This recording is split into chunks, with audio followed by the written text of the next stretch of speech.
Good afternoon, everyone. Welcome to the Orange County School Board's Rule Development Workshop, which has been scheduled today for the purpose of discussing the following board policies: JCA, assignment of students to school; JICK, threats; and JIC, code of student conduct. Board members are attending in person with the exception of Chair Jacobs, who is absent due to a family emergency, and Member Byrd, who is participating telephonically. Member Byrd, are you there? You. Good afternoon. I want to remind the public that board members will not be engaging in outside electronic or digital communication during the meeting so that we can focus on the meeting itself, giving our attention to the matters immediately before us. Should you want to contact us, please do so before or after the meeting. My fellow board members and district staff, when speaking, please make sure your microphone is turned on and speak directly into it so that our YouTube and Orange TV participants can hear you clearly. Before we start, we're going to take a moment of silence and say the Pledge of Allegiance. If you'll join me.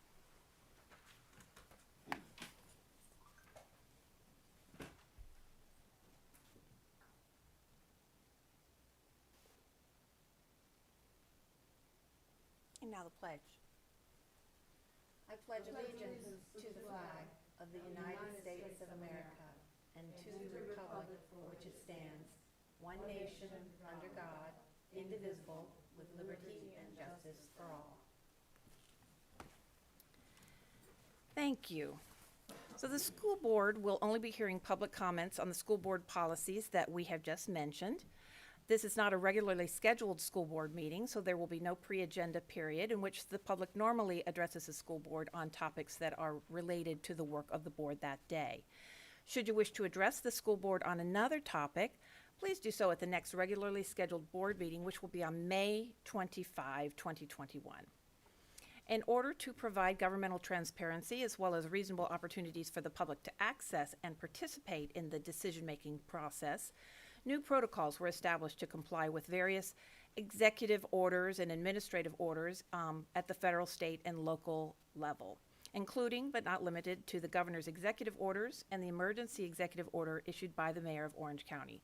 Those protocols were designed to allow the school board to continue to perform essential functions in a manner consistent with law and board policy while keeping our citizens safe and our employees safe. Members of the public have been provided public comment via email for the school board's consideration at this rule development workshop by 5 p.m. on Monday, May 17th. The emails that were received by that time were compiled by OCPS staff and provided to each school board member electronically or in hard copy for consideration by 10 a.m. today. Emails received will be a part of the public record. For those members of the public who wish to address the school board meeting during the public comment portion of the meeting or to speak to school board policies, the telephone number for such participation is 407-250-6270. The public was directed to get into the calling queue between the hours of 12:45 and 1 p.m. For members who wish to attend in person, they were directed to fill out a comment card located in the lobby outside the school board chambers and turn it over to a school board services representative. I don't believe we have any members of the public who have come to speak today. Is that correct? Acting Chair, we do not have any in-person speakers or any people on the telephone. Thank you, Council Enval. So now we will start with school board policy JCA, assignment of students to school, and we will turn it over to Deputy Superintendent Maria Vasquez. Thank you, board members. Attorney Sarah Kopesky and members of our discipline team will be presenting revisions to 3 policies. We will begin with policy JCA, assignment of students to school. Thank you. As discussed today, we're going to be presenting JCA, JIC, and JICK. With me here today are members from Student Enrollment, Student Discipline, and the District Threat Assessment Team. Our agenda for today is we're going to provide an overview, timeline, summary of actions, proposed revisions, next steps, questions, and discussions as well. The purpose of these revisions are as follows: to assure compliance with applicable federal, state laws, Florida State Board of Education rules, board policies, administrative rules, procedures, and guidelines. We had cabinet on February 1st for the work session for JIC and JICK. And then we had a work session for JIC and JICK on February 2nd. We went to cabinet on May 3rd for all three policies, so that would include JCA, JIC, and JICK. We are here today for the rule development workshop. If the board approves it, it will go forward on June 8th for both JCA and JICK, but JIC, which is the Code of Student Conduct, will not go into effect until the first day of the 2021-2022 school year. So we're going to start with JCA. The purpose of this revision is to update available transfers for OCPS students. Revisions have been made to the existing policy language to include legislative updates, content, formatting, and terminology edits consistent with statutory language. The first modification is language that we're just adding in for clarification. It's not really a big substantive change, but the current language under approval of a transfer says, unless there's a change of address or is otherwise provided in board policy, and we're just adding in this policy or other board policy, so it incorporates all board policies and there's no confusion. Under the John McKay Scholarship Program, we are just adding in the sentence at the end of the introduction: the following shall apply to McKay Scholarship transfers, and that's really just to conform with the rest of the policy and make sure it's consistent throughout. The sibling transfers under the John McKay Scholarship Program, there was currently no language regarding a sibling transfer underneath that transfer option. So in order, again, to be consistent throughout the policy and make sure that every single transfer talks about siblings, we're adding in the language that reads, siblings are not eligible to transfer with the student who is granted the McKay Scholarship transfer unless the sibling meets the same criteria contained herein. And you'll see that language a couple more times as we go through the rest of this policy. For the Opportunity Scholarship transfer, the current policy says that an approved transfer is valid for the duration of all grade levels. We're going to go ahead and remove that language because that same language can be found in Section 3 of the policy that applies to all transfers. The only time it wouldn't apply to one of the transfers is if it's specifically stated within that transfer section. So it's just kind of repetitive at that point. Again, you're going to see the sibling language added to the Opportunity Scholarship transfer that says siblings are not eligible to transfer with the student unless the sibling meets the same criteria.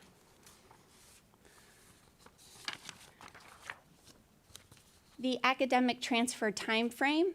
Currently, the time frame requires parents or eligible students to submit their transfer request between February 1st through May 31st.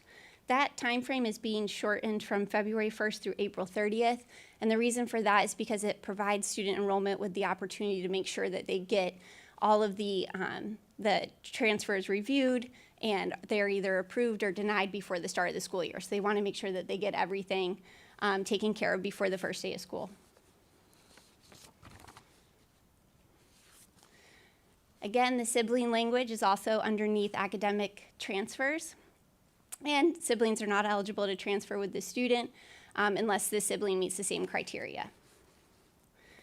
The controlled open enrollment, we went back and looked at the statute and compared to what we have, and so you're going to see a lot of language added in here, but that really comes from the statute itself. So the first change, again, is going to be that time frame. So it's going to go from February 1st through April 30th, whereas before it went through May 31st. The next change, it talks about current expulsion or suspension, and that comes directly from Section 1003.21 Florida statutes. And it's going to read, the student requesting the transfer cannot be subject to a current expulsion or suspension from the student's current OCPS school or other school district. And again, this is under the controlled open enrollment transfer. So if they're currently expelled in another district, they can't come here and say, well, I'm going to enroll in one of your schools underneath this transfer. They wouldn't be able to do that, and the statute specifically restricts it. The controlled open enrollment transfer, again, for out-of-county students. Again, adding in language from the statute that says students residing outside of Orange County are eligible for this transfer. However, they can't displace a student who currently resides within Orange County. So if it comes down to a student who resides in Orange County getting the seat for controlled open enrollment versus a student from out of district, the student within county will get that seat if they are within that school zone.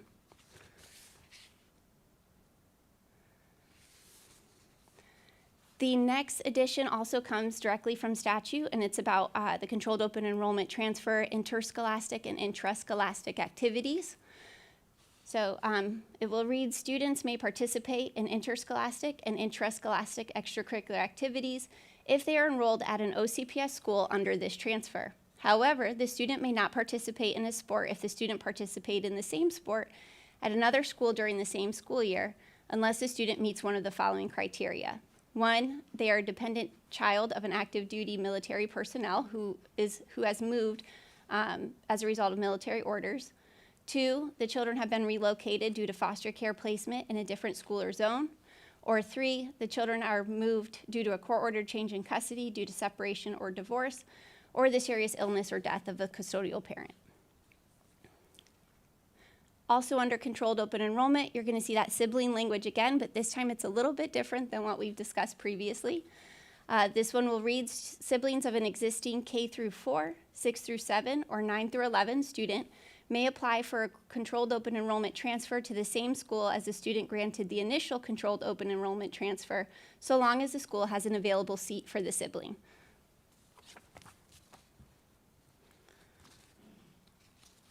The rising 5th, 8th, or 12th grade student transfer.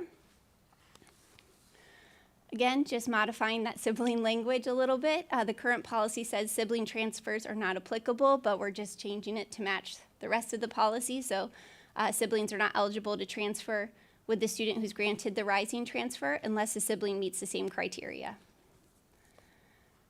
Under the magnet time frame, the term random is being removed from the sentence to apply for the random lottery process. And the remaining language is being modified to reference the time frames located online. So in case those time frames ever change, we wanted to make sure that it was always consistent.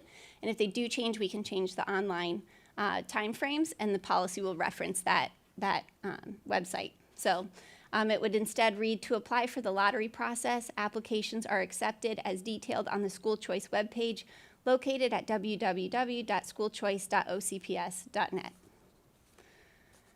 Under the magnet transfer for eligibility, the term eligible is added in front of students just for clarification purposes.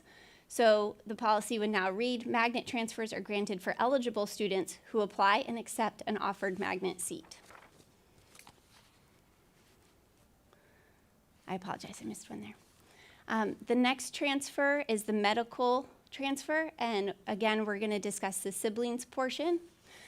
This section would read that siblings of a student granted a medical transfer may also apply for a medical transfer to the same school. And we're removing that existing K4, 6, 7, or 9, 11 student information just because we understand that a 5th grade student could actually apply for a medical transfer, and we want to ensure that their sibling also has the opportunity to go to the same school if they're in 5th, 8th, or 12th grade. The next transfer is the psychological transfer. And here again, we're just adding in that sibling language, so siblings are not eligible to transfer unless they meet the same criteria. The students of OCPS staff, we're just going to change the title a little bit and call it the OCPS staff transfer. And then under eligibility, students of an OCPS staff may request an OCPS staff transfer if the guardian works in a particular school or OCPS facility. So that's going to be the same, we're just adding in the OCPS staff language. Eligibility for a staff transfer. We're going to be adding in new language that will read, students of OCPS staff do not qualify for an OCPS staff transfer to schools that are solely magnet schools. The OCPS staff member must apply to the magnet school through the magnet school application process as detailed in this policy. We're also going to be adding in language regarding the eligibility as well for students of OCPS staff who staff works at an OCPS alternative site. So students of OCPS staff who do not qualify for an OCPS staff transfer to an OCPS alternative school unless a specific exemption is provided by the superintendent or designee. And we only have a few alternative schools, but that would be if a staff member works at one of those alternative schools and they want to bring their child with them. Generally, the answer to that is no, but an exemption could be provided by the superintendent or designee depending on the situation. And then the transfers, currently we have language about revocation of the transfer. And it says transfers will be revoked if the student's guardian leaves OCPS employment. We also want to add in that it also could be revoked pursuant to section 3E above, which also talks about if the student has excessive tardiness, excessive discipline referrals, things like that. So those could also be a reason for a staff transfer to be revoked. That does apply to the entire policy, but we wanted to make sure that it was specifically pointed out here. The next change would be to the grandfathered transfer. And again, that's moving that time frame from May 31st up to April 30th that we discussed earlier. And also to the grandfathered transfer would be that sibling language. So siblings cannot transfer unless they meet the same criteria. Hope Scholarship. This is kind of a change we did earlier as well. It's not really a substantive change, it's just to align this section with the rest of the policy, and so we're adding in that very last sentence of the introduction that says the following shall apply to Hope Scholarship transfers. Out-of-county students, we are adding in for clarification that students residing outside of Orange County are eligible for this transfer. However, students residing in Orange County may not be displaced by a student from another district seeking enrollment under this transfer. For example, if a school has 100 seats and there's one seat available and a student resides in the zone for that school, the student who resides in the zone will get that seat over a student who's applying for the Hope Scholarship transfer. It shouldn't be an issue because we do apply our same rules to capacity seats as we would to the Hope Scholarship as we would for the open capacity transfer, so it shouldn't be an issue, but we just wanted to clarify that in the policy as well. And then for the duration of the Hope Scholarship, currently it reads that a student must stay in attendance for the entire school year unless there is a change of address or the student is excused for illness or other good cause. We're recommending removing or the student is excused for illness or other good cause because that is not required by statute, and we thought it may cause some confusion because it is subjective. The duration of the Hope Scholarship, currently it says an approved transfer is valid for the duration of all grade levels. Again, that language is already in section 3, and so it doesn't need to be repeated here because it just makes it repetitive. Siblings for a Hope Scholarship, same language we've gone over before. They're not eligible to transfer unless they qualify for the same criteria. As for transportation of the Hope Scholarship, currently it says transportation is not provided by OCPS unless required under board policy, federal law, or Florida statutes. We're recommending removing the unless required under board policy, federal law, or Florida statutes, again, because that's not required by statute. It just doesn't require us to provide transportation for a Hope Scholarship. And then we are proposing adding in an additional transfer. It would be called the open seat transfer. It would go through the Office of Student Enrollment. The time frame for processing would be October 15th through March 15th. And eligibility. So this is all new language, so I'm going to read it for you. So it's on the record. But language will be added that reads, an open seat transfer allows a student to transfer to a school that has available capacity at the requested grade level. The following shall apply to open school transfers. A, the list of available receiving schools is revised and published annually. B, the receiving school must have available capacity at the grade level and be on the approved list published by the OCPS Office of Student Enrollment. C, the student must stay for the entire school year unless there is a change of address. D, transportation is not provided by OCPS. E, students residing outside of Orange County are eligible for the open seat transfer.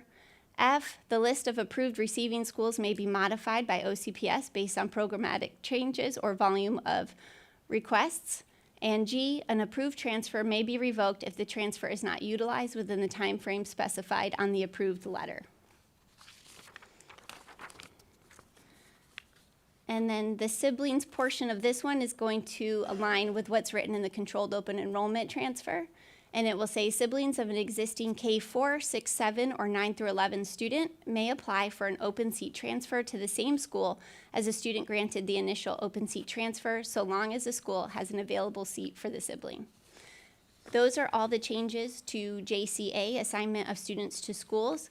I'm going to pause here in case you have any questions, and I do have Dr. McGowan and Ms. Neal here from student enrollment, so they can hopefully help me if you do have questions. Thank you, Ms. Kopesky. Do we have questions from board members? Dr. Castrodento? Thank you, Madam Chair. And thank you for that presentation so far. I have a question about when this latest one, the empty seat. How is available capacity defined? Is that still at the 90% of capacity? Yes, ma'am. That's what we would start with. Is it on? I thought it was. There you go. Okay, I'll try this again. I'm sorry. Yes, we do use the 90% as our starting point. And so we have the list of schools that have less than 90% at this point, and they are the lists that we have for controlled open enrollment. And for the open seat, it would be any of the leftover seats from this initial go-round. Okay, and then another follow-up question about the time frame. That was October through March. Yes, ma'am. Is that for applying for the following year, or is it applying as soon as there's an available It's spot? applying at that point in time for the current school year. Okay. So for the 2021-22 year, if they applied October 16th and they get approved for it, then they could start at that point. Okay, so they can't really start, they can't apply in March for the following school year? They would, but that would be under the controlled open enrollment. Okay, So the open seat is to fill the seats during the current year, and then the controlled open enrollment would take us for the next year. okay, I got okay. it. So the controlled open enrollment doesn't just apply to people who are outside of the district? No, It's ma'am, it's all of them. everybody. Okay, thank you. Okay. Those are all your questions? Okay, I've punched my button. With regard to staff transfers, if staff works at the RBELC or say Magic Way or something like that, how is the school chosen that they're eligible to go to? And I'll give you an example. I did have a school a couple of years ago that was over capacity. Quite a few staff or employee transfers at that school where there were other schools around that did have capacity. Does the employee have the choice of school? How is that determined? They have the option of asking for which school. We are much more diligent about the numbers of students and transfers within schools because of that situation itself. So if they work here, then the first school for K-8 would be ACE because it's the closest school. And depending on where the person lives and traveling in, Jones could be an option. We try to take into account how folks travel in. You don't want them to go past where they work to go to the school and come back. Sometimes that does happen, but we try very hard to keep the numbers reasonable. Oh, that's great. I want our employees to have as many choices as possible, but we do need to, I'm glad you're focusing on the individual schools and the needs of the schools as well. So Yes, thank you ma'am. for that. And then the other question was on the open seat enrollment, and you said that was by grade. So could a school be at capacity but have seats available in a certain grade? No, ma'am. What we're going to start with is our list that we have now for the controlled open enrollment. And if we pick on a school and they have 25 seats right this minute, and only 3 get filled through controlled open enrollment, there'd be 22 seats available at that point, and that would be by grade level as we'd keep up with that during the year. Great. Again, offering more choices I think is always good. Council Enval, do we simply need consensus, or do we need to vote to move the policy forward? Need consensus of Okay. the ruled event workshop. All right, Member Byrd, do we have your consensus to move the policy forward? And I'll take nods from other board members. Yes? Thank you. Was that her? Did you hear her? Okay.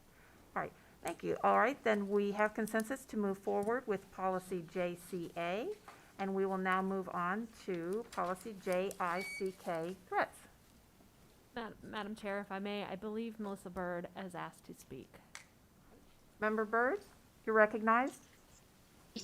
Thank you. I did, but my question got answered by another board member's question, so I'm good. Thank you. Thanks. All right, Dr. Vasquez, policy JICK. Actually, I believe we're going to go to policy JIC, the Code of Student Conduct. All right, policy JIC. Pesky? Thank you. So I am going to go over the policy itself, and then I'm going to turn it over to the area administrators to go over the Code of Conduct handbook that's issued to the community. The purpose of this revision is to authorize procedures for student behavior and disciplinary actions and to include legislative and statutory updates. Revisions have been made to the existing policy language to include content, formatting, and terminology edits that are consistent with statutory language to the extent possible.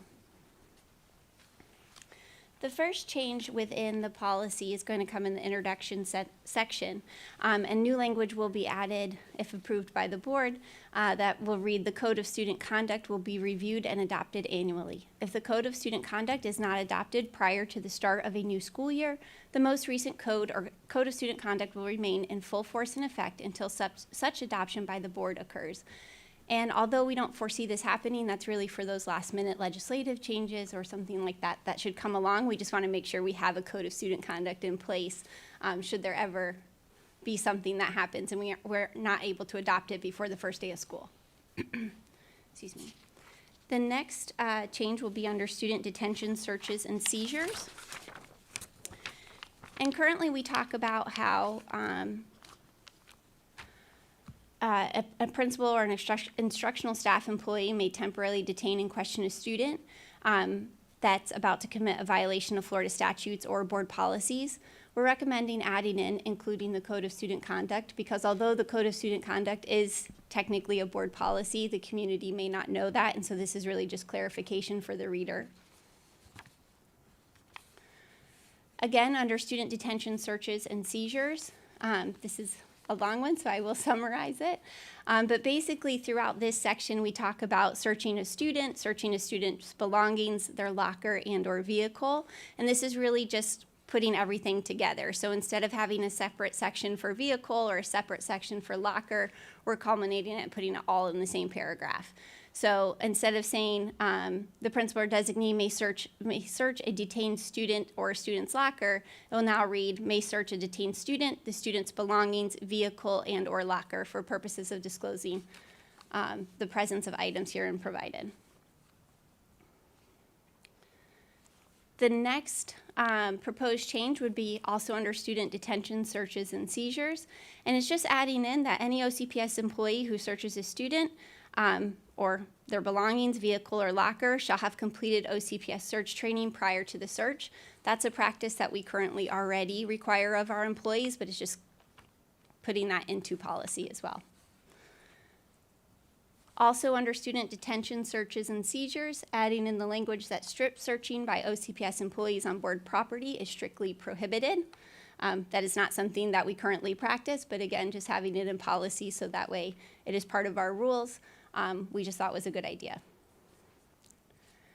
Again, this next change under student detention, searches, and seizures is what I discussed earlier about bringing in search of a student, student's belongings, vehicles, and/or locker all within the same paragraph.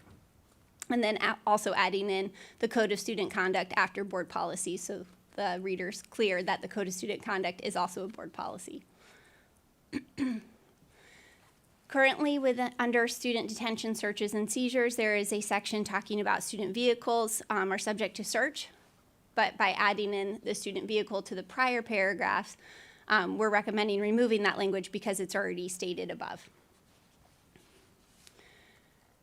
And then clarifying, as it pertains to OCPS student devices, that nothing in this section shall prohibit OCPS employees from searching a student's OCPS student-issued device at any time deemed necessary by OCPS personnel.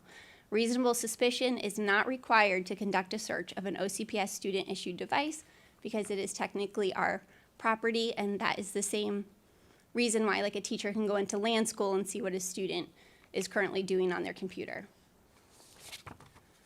Under the student control and supervision, again, just adding in that one little change after board policies that says including the code of student conduct, just for clarification. In the zero tolerance section of the policy, I really tried to go through and make it easier for the reader and kind of move some language around. So when we talk about SROs and law enforcement, I tried to put it all in the same section because it was kind of choppy before. So this first change, this first change here is language modifying the board to OCPS employees. So it says that it's essential for schools to be safe and orderly to provide environments that foster learning. Therefore, violent crimes will not be tolerated in accordance with section 1006.13 Florida statutes. And it currently reads the board shall, but recommending changing that to OCPS employees because they're the ones that are dealing with the threats made at the schools or facilities. So this first change is not actually a change at all. It's just moving language. Again, like I said, just reorganizing the section. And this portion talks about reporting to the school resource officer any act that is a threat to school safety or any act that a reasonable person would believe to be a crime. The reporting does not include petty acts of misconduct. Later in this section, currently in our policy, is this language, which I'm recommending to move up here, that says, unless the student commits more than one misdemeanor, then the threat assessment team shall consult with law enforcement to determine if the act should be officially reported to law enforcement. So basically, if it's a petty act of misconduct, it doesn't constitute a crime unless a student is repeatedly doing these petty acts of misconduct over and over, then the threat assessment team will evaluate it and possibly report it to law enforcement. Under petty acts of misconduct, still within the zero tolerance section of the policy, I'm recommending adding in or are not considered a crime under federal or state statutes, and that's really just for clarification. That language is already in our school justice partnership agreement, that a petty act of misconduct are basically things that are not a crime. So if you don't believe that it's a crime, then it's a petty act of misconduct, and that's really just clarifying that for the community and for schools. The next change again is, not a substantive change, it's just moving the language. And this is the portion that talks about agreements with school resource officers. So that's gonna be our SRO agreements, the school justice partnership agreement, and that was already currently in policy. It's just being moved up to the school resource officer section. There is a reference to threat assessment teams currently in the policy, and I just thought it would be prudent to make a reference to JICK since that's where all of our information pertaining to threat assessments are, so that too will be under the zero tolerance section. Again, under zero tolerance, not changing any of the language, just moving it. And this talks about the zero tolerance for students who bring a firearm or weapon as defined by Chapter 790 in Florida statutes, or basically make a threat against the school. So those are zero tolerance as required by state statute, and those require a 1-year full expulsion. However, also within the statute, we can assign a student to a disciplinary program for the purpose of continuing educational services during the expulsion. So that's if we were to place a student at an alternative site, and we are allowed to do that under the statute. This particular section was somewhere else in the section of the zero tolerance. So again, just bringing it here so it kind of flows better and makes more sense. Currently in the policy under zero tolerance, we have alternatives to expulsion or referral to law enforcement agencies shall be used unless there is a threat to school safety.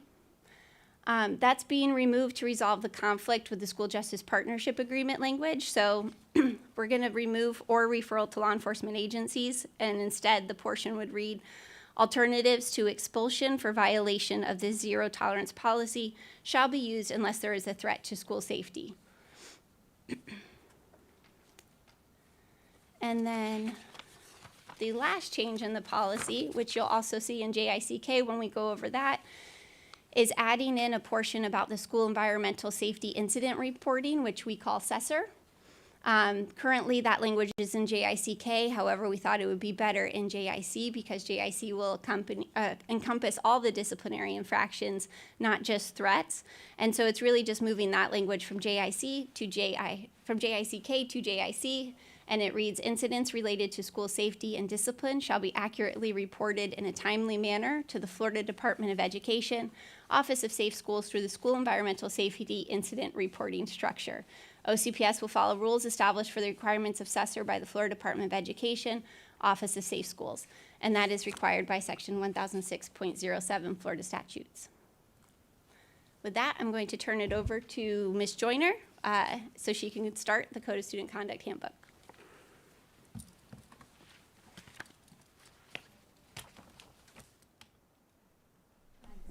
Can I, before you move? Do you want me to pause? Yes. Okay. Sorry. That's okay. Member Castor Dental.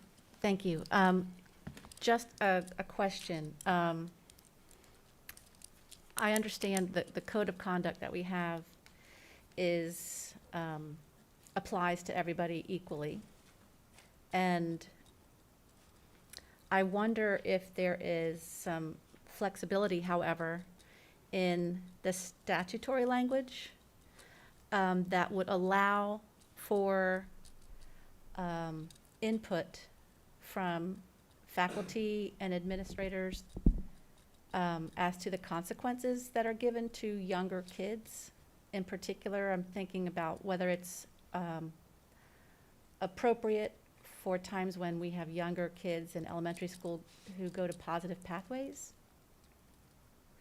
And if there is some way that instead of having their parents come in, and we don't really always allow them to advocate for their students, but if we had faculty or administrators who were aware of a student's needs, is there flexibility within the statutory language that would allow that to happen? Does that make sense? Mm-hmm. Okay. Superintendent.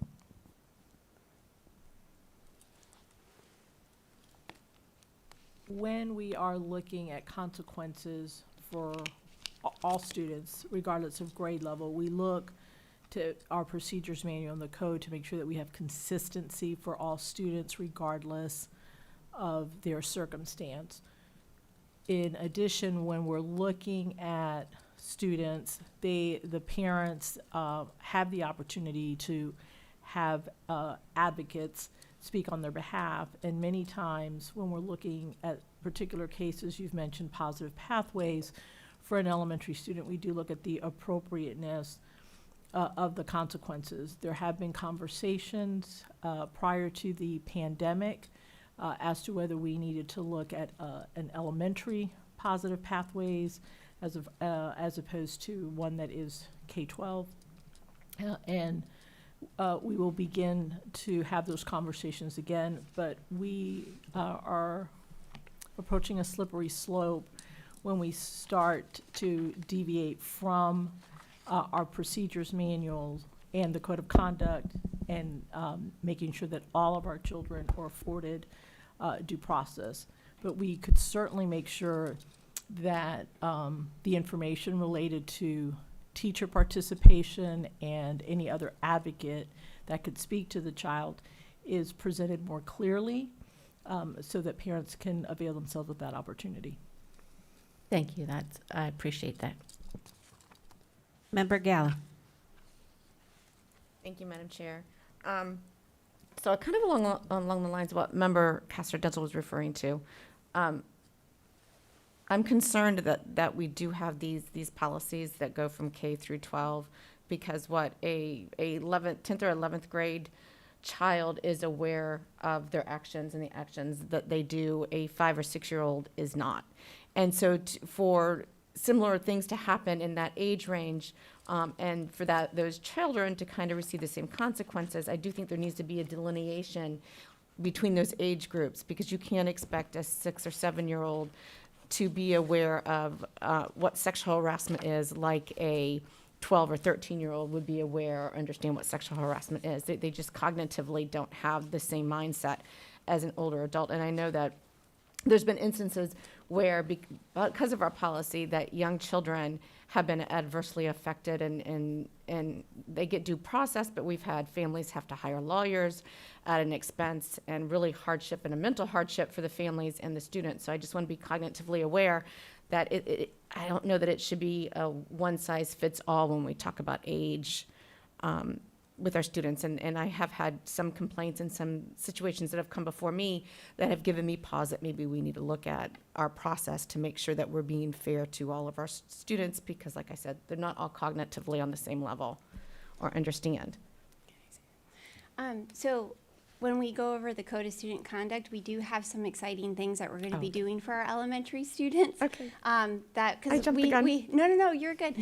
We have heard your input and we've heard the community's input, and so we are trying to make strides towards that. We do currently have a secondary, which applies through 6 through 12 section of the code, and elementary section of the code.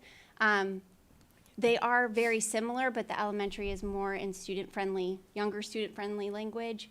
And then, like I said, Ms. Hernandez is actually going to tell you a couple things that we are doing for elementary students going forward starting this year. So hopefully we'll go over that. That may help with some of your questions. And then, of course, if you have questions at the end of that, we're more than happy to answer those as well. And then I have one more question, Madam Chair. Go ahead. Earlier in the school year, maybe it was late last school year, that was over the summer, there was a lot of concerns regarding our SROs in our schools and really us creating a delineation. I know that we have this partnership with the School Justice Partnership, but a lot of people came before the board and really was asking for us to be very clear in our policy, the delineation between discipline that would fall underneath the school administrators, and then when an SRO would be involved, because they were concerned with, which hasn't happened in Orange County, but arrest rates rising up, our children being adversely affected because we do have law enforcement on our schools, and so I didn't know if where we were placing that, because I know that we were talking about looking at the MOUs that we have with our municipalities with the SROs. I didn't know if we were going to delineate it in policy, but where were we going to put something that was very clear that delineated those two roles, so that we can ensure the public that while we as a board have publicly stated we will only have SROs on our schools, we recognize that having them on our campuses, that we need to be cognitive of the fact that others are fearful, and be as transparent as possible so that no undue circumstances arise from them being on our campuses. So, and I don't know if she's here or not, but that is something that we would actually put in our school justice partnership agreement. So there is already current language in there regarding discipline, and there's steps laid out. Is she here? Kishara? Hi, Kishara. She's our expert, so I'm like, I don't know if she's here. But I will turn it over to her, and she can actually explain that a little bit better than I can, I think. Okay, wonderful. Thank you. Are you all able to hear me? Okay. All right, thank you. So good afternoon. As Sarah said, we have language currently in the School Justice Partnership Agreement and our SRO agreements that talk about the fact that our SROs are not school disciplinarians. They don't want to be involved in our discipline process. We've put that information in our agreements that we're currently in the process of renegotiating, and it's currently in our School Justice Partnership Agreement that we're also in the process of updating. So, and essentially the purpose or the reason behind the SJP, the School Justice Partnership, is to limit the students' contact with law enforcement. We want to look at non-arrest options for acts of misconduct. That's why we're coming back to the table with our law enforcement partners to make sure that everybody's on the same page, because we have new leadership in a lot of those organizations. We have a new sheriff, we have a new chief of police since the last time that agreement was signed back in 2016. So that's why we wanted to bring it to the table again, so that we can make sure from the top down we're all on the same page about the fact that we don't want SROs to be involved in our disciplinary process. Wonderful. And are those on our website? Are those easy for parents or people that are concerned to be So- able to find They're currently not. The School Justice Partnership Agreement currently is not on the website. That's something we can talk about adding once we do the new one, once it's actually signed by everyone, so that it's easy for parents to access, but the current agreement is not on our website. Okay, thank you. You're welcome. Anything else?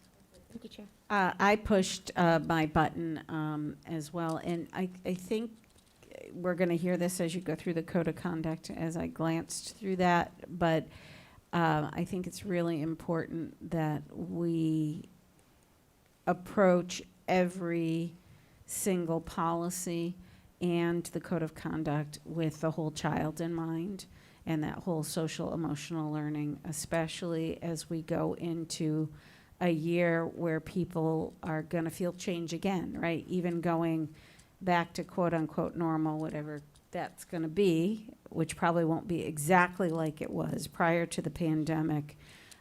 There is going to be change. They're going to have had developed different habits and maybe been allowed to do things at home we can't allow them to do in school and those kinds of things. So I think we just always have to keep that as kind of our standard benchmark that we build any policy against, is how do we make that child the most successful and give them the support they need while keeping the discipline and the order and the borders they also need in order to build character and understand how to be good citizens. So it's not a question. I just wanted to say, and I know we do that already, but it never hurts to remind us to keep it in the forefront.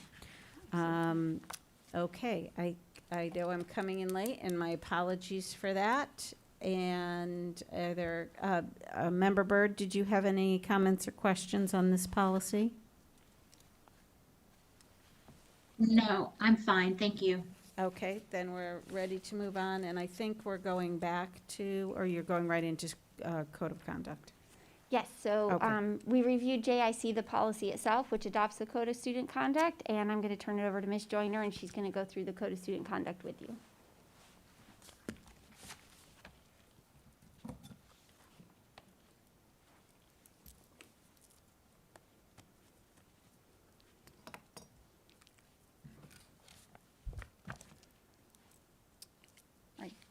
Good afternoon. So I'm going to start with the inside cover page. Currently, there is no language, but one of the board members recommended the OCPS EEO non-discriminatory statement be moved to the inside cover so it can be easily found. In addition, the title, Equity Officer, is added to the statement since it's referenced in our policy and the code. The next couple sections, I'm going to be discussing the student acknowledgement. I'm talking about the title. The acknowledgement regarding is being removed and secondary is being added to the title. So instead of it being student acknowledgement, it's now going to be secondary acknowledgement, and then we're also going to have an elementary acknowledgement. In the introduction section, the language is being moved to this language is being moved to the introduction section of the code and replaced with the Code of Student Conduct is adopted by the School Board of Orange County, Florida to notify students and parents what student expectations are for behavior while attending any Orange County public school. Also under the student acknowledgement discussion of the code, the language here, there is no change in the language in this section. It is being moved to the introduction. Printed copies of the code. This language is being moved also to the introduction section also. Speak Out Hotline. The language regarding the Speak Out Hotline is being removed, and we're keeping the language for Fortify Florida. On the signature section, there is no current language. We are adding, I am aware the code is on my school issued device for my review, and the code can also be found at www.codeofconduct.ocps.net. Still with student acknowledgement regarding printed copies. This language is being removed and added to the introduction section on how to obtain a printed copy of the code. Parent-guardian notice. The language is being modified from sign to review. The modified language reads, "This form is reviewed with your child at school," and this also came as a recommendation from a school board member. Under elementary students. Is this your turn? I think it's your turn.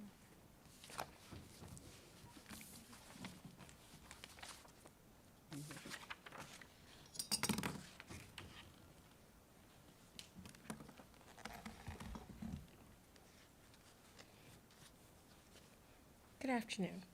Okay, I am happy to report that we have a brand new acknowledgement page for elementary school students. It is aligned with the secondary page but uses simpler language for our little ones. In the introduction section, we tell our students that everyone must follow the rules in our code, that our code has the rules for when they are at school, on a field trip or school activity, or on the school bus. The next section deals with the review of our code, and new language was added telling them to read the code with a parent or a trusted adult, and also that it will be covered in the classroom with their teacher in case they have any questions or anything that needs to be clarified. Towards the middle, we have added key points, the same as in the secondary acknowledgement page, but in a more child-friendlier version. I will highlight a few of these for you now to show the simpler language that is being used for student understanding. For example, safe harbor. If you bring something that is not allowed to school, you should tell your teacher or other adult and you may not get in trouble. Weapons, even toy guns, are not allowed at school. If you bring a weapon to school, you may be removed from your school and your friends for an entire school year. Bullying and harassment. Being rude or mean or picking on someone is called bullying and harassment and is not allowed.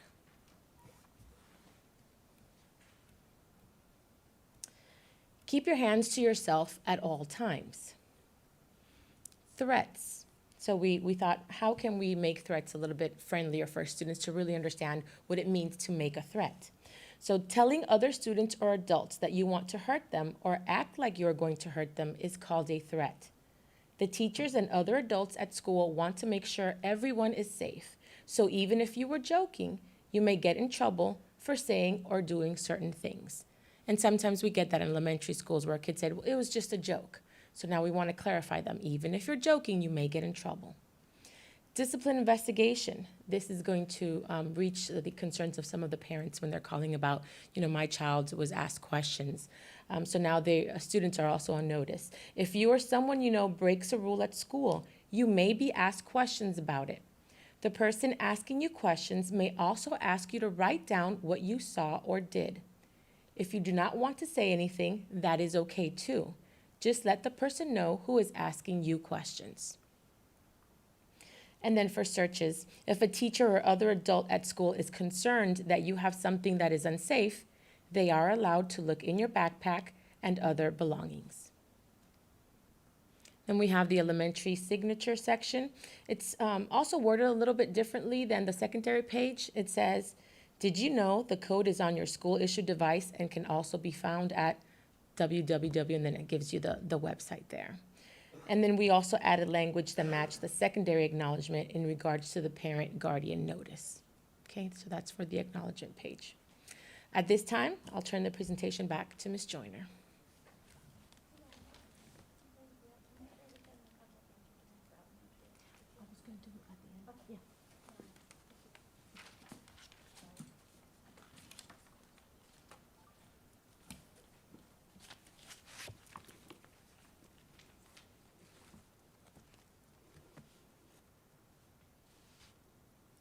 All right, back to the introduction section. The next 3 slides deal with the introduction section of the code. As we discussed previously, the underlying sections were added under the acknowledgement page.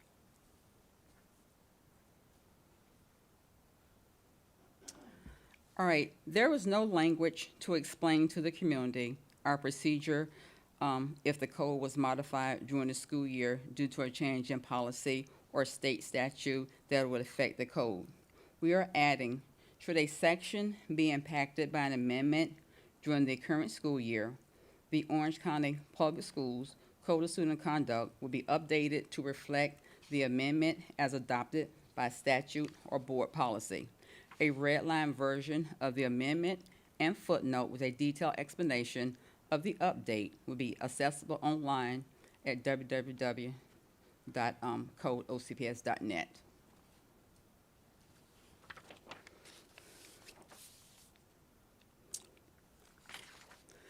Language is being added regarding the school's authority to investigate discipline matters. The new language reads, state and federal law recognize that teachers and school administrators have a need to stand in place of parents over children entrusted to them at school. This is a legal concept called in loco parentis. While the authority is not equal to a parent's authority over a child, it does permit school personnel to exercise a degree of supervision and control over students while students are on school grounds, OCPS transportation, or attending a school activity. Section 1001.31 Florida statutes also recognize that students are under the control and direction of the principal or teacher in charge of the school. This authorizes schools personnel to search without a warrant based on reasonable suspicion, are not held to higher standards or probable cause by which law enforcement is bound. This concept authorizes schools personnel to question a student without providing the student with Miranda warnings or allowing the student to call a parent or attorney. So we're adding this because we do get questions as to why we're allowed to search students and why students are not given an opportunity to call their parents. So we're adding the legal term in loco parentis to make this more visible to parents. We have current language that addresses military recruiters and their rights to for certain information. This is a request by a board member to make this section more noticeable to parents. So we reworded it a little bit, but there's no major changes. So we just kind of cleaned it up and made it more, I guess, easier to understand.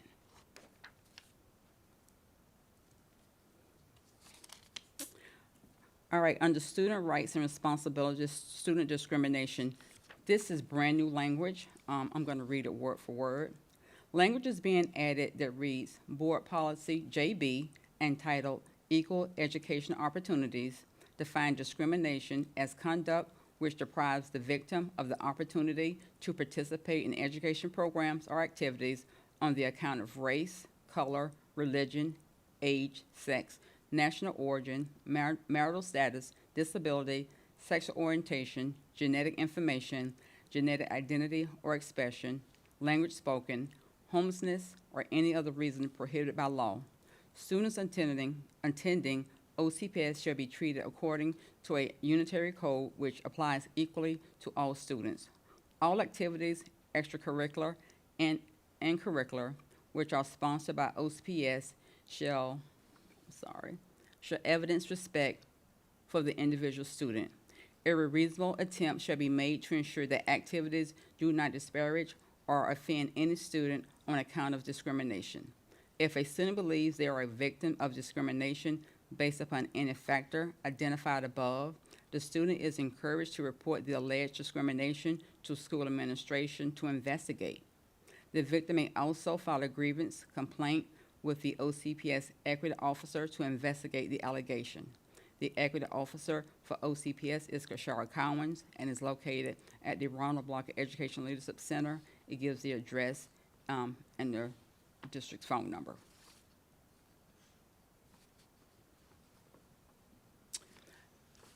Title IX. This section is being moved to student rights and responsibilities from student notifications. There are no major substantive changes to this section. Bullying harassment. This section is being moved also to student rights and responsibilities from student notification. The only addition to this language is the reference to policy JB. Safe harbor also is being moved from student notification is being moved to student notifications from the student rights sections and responsibilities. Again, extracurricular activities is being moved to student notifications from student rights and responsibilities. Under dress code, we're going to modify the current language to allow thong sandals or backless shoes to be worn in grades K through 8.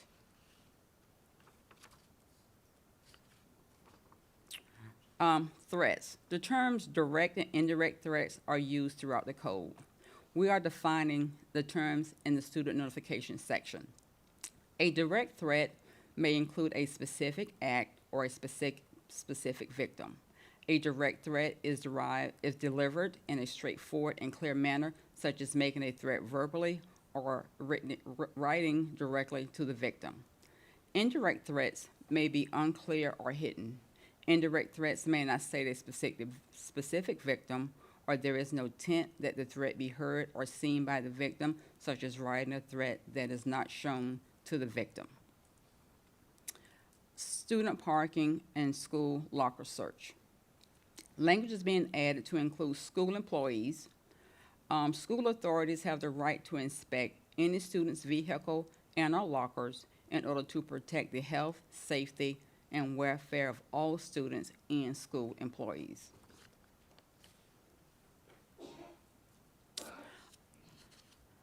Teen dating violence and abuse.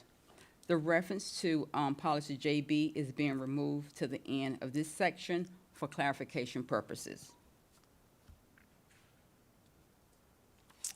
Tobacco and vaping. We recently updated policy ADC and wanted to make sure the code aligned with the policy.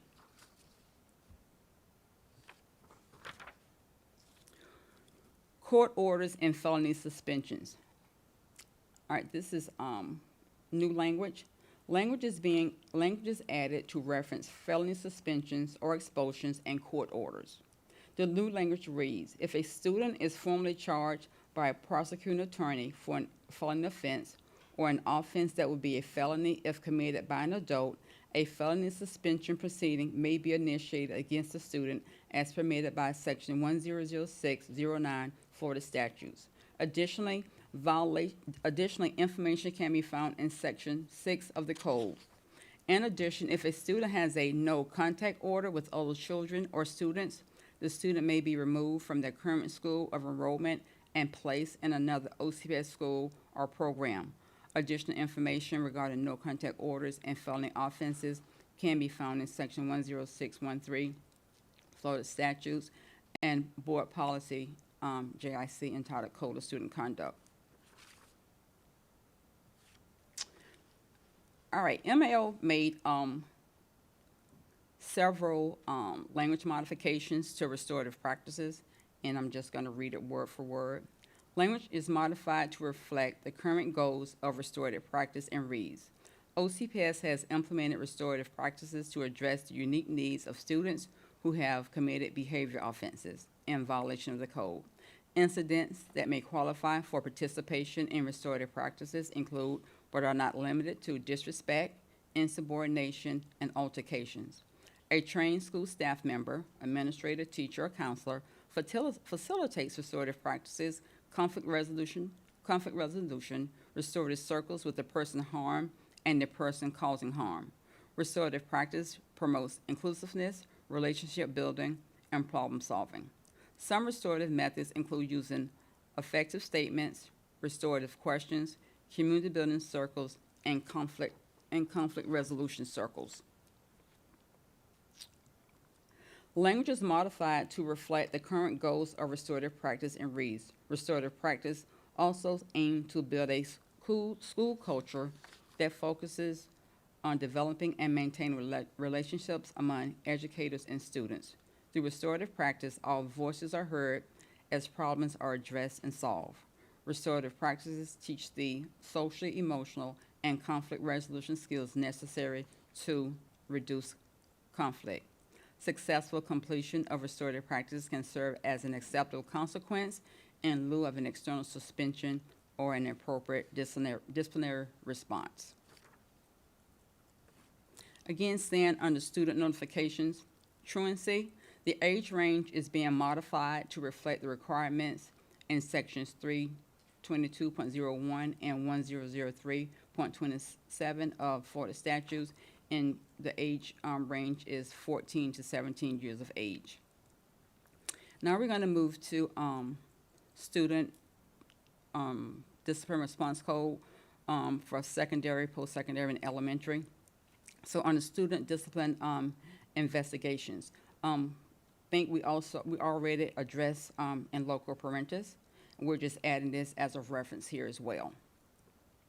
Level 1 horseplay. Horseplay can be found in levels 1 through 3 of the code. The modification would be the same in all 3 places. So what we're doing, we're moving the phrase, who refused to stop when directed by an adult. Level 2G, intimidation threats. Language is modified to identify specific categories of people, students, OCPS employees, contracted vendor, or OCPS and volunteers. Again, horseplay, language is modified to be the same as in level 1. Smoking and vaping. Distribution and sale are removed from the current language, and that will be added to a level 4 offense. We've also added pods as an example for smoking and vaping. Intimidation threats.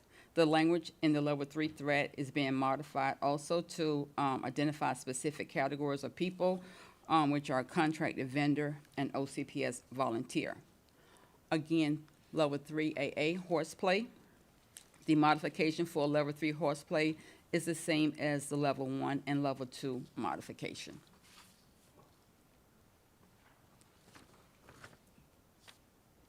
For C, intimidation threats. Repeated level 3 threats was added, and contracted vendor and OCPS volunteer are also included to align with the rest of our threats. 4K, other dangerous objects. Blunt bladed table knives are being removed from the list of examples, and we're adding tasers because we've had tasers as part of our current practice. 4.0, sexual harassment. Language is modified to include taking, such as taking images or videos that have bodily exposure where the victim is unaware the picture or the video is being taken. 4P, sexual offenses. Social media is modified to electronic means. 4T, other, possession, sale of drug paraphernalia. This is being added pursuant to SESR, which is our school environment safety incident reporting that comes from the FDOE. 4U, drugs. Intending to sell is being added to with the distribution, transmission, buying, and selling of drugs. And we're adding 4FF, which is a new offense. This was created for the distribution or sale of tobacco or vaping products. All right, I'm going to turn it back over to Ms. Hernandez to talk about the changes in the elementary portion.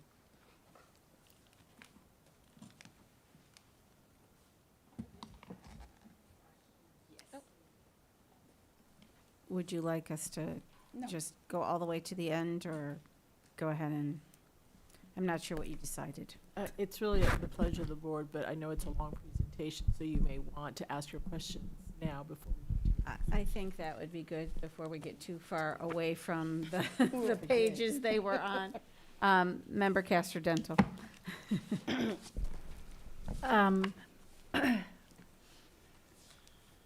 I can wait until we're done Okay. with my questions. Member Gala, would you like to go or wait? Thank you, Madam Chair. I just have 2 questions. When you talked about the change to the addendum that we would be making to the student code of conduct, that it would be listed on the website, will we be notifying the parents that there's changes to the code of conduct? Because I seriously doubt that in parents' spare time, they're looking for changes in the student code of conduct, or they're going to be pulling it up. So I was just curious if we would be notifying them that we did make an addendum or change. Sorry.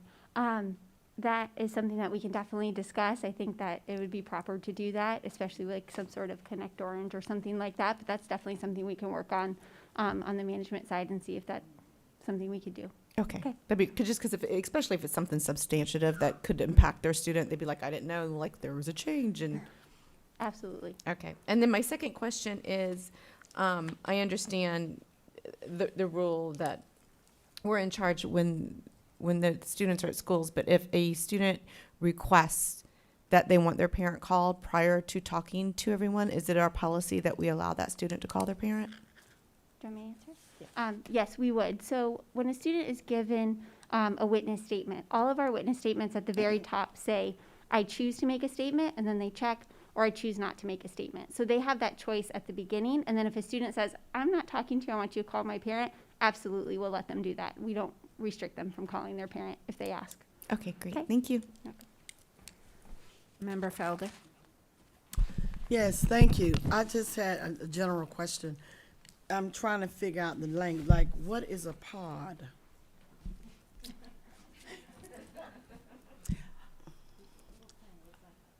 They have different names.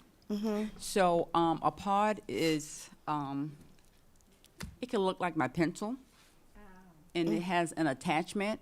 So I think they're just different names. It could be a pod. Sometimes they're called dab pens. Sometimes they're called jewels. So it could be the way the name the manufacturer gave it, or it could be just the name students use. But sometimes it's kind of similar to looking like a pen, and it has an attachment. Okay, and what's in it? Reefer? I mean, what's in it? Yeah. It could be THC oil, or it could be nicotine. Okay, I'm glad I asked that question because I was talking to school board member Pam. I said I thought it was like the detergent because I That's know what I thought it was. No. no, because you know they're very creative. You know they do a lot of stuff. So I'm like, I need to know. Yeah, okay, so it's a pen. Looks like a pen. So if you're not familiar with what that is, you could very well they could do it in your class, and you just think they're playing with a pen. Yes. Wow. So what are you going to do with, how will the administrators, I mean, is there going to be some type of workshop where they'll know what that looks like, or how are they going to be aware of that? Because if I was still teaching now, I would know what that was. Well, we do have trainings over the summer with our administrators where we go over the new items that we've also learned about. So we introduce them to, the terms pods, jewels, dab pens, so they are aware and they know what they're looking for at their schools. Okay, and then of course they'll tell the teachers during pre-planning. Yes. Okay, I'm sorry. Thank you. I was just a strange word, pod. Okay, thanks. Member Colbert?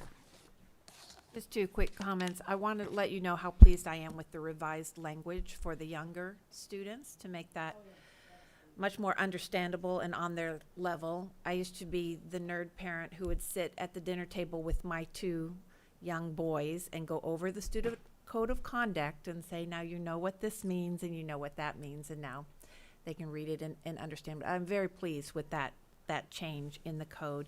And then I also appreciate the in loco parentis language, because that is something over my tenure that I've had several times where parents have said, well, what gives you the authority? And this outlines the authority of school administrators. So I appreciate those changes. Thank you. Thank you. All right, we have no further comments. Let's move on.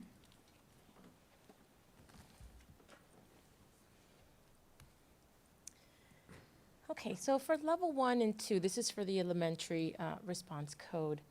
It's the same as what has just been reviewed for secondary, but with modified language. So I would like to just skip over levels 1 and 2 because it's exactly the same. And let's move on to level 3. Again, it's the same as secondary. However, we did add for level 3J contraband. We specifically included the word butter knife.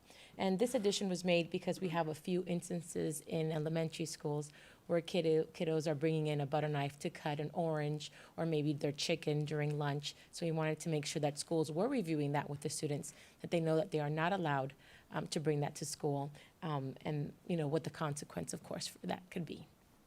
Everything else for level 3s are the same as in the secondary page. Okay, that's including level 3s and also for level 4s. Now, I would like to share, just take a moment to tell you 2 new things that we are doing for our elementary school students. We have created a new, oh, yes. Before we move on, Member Colbert?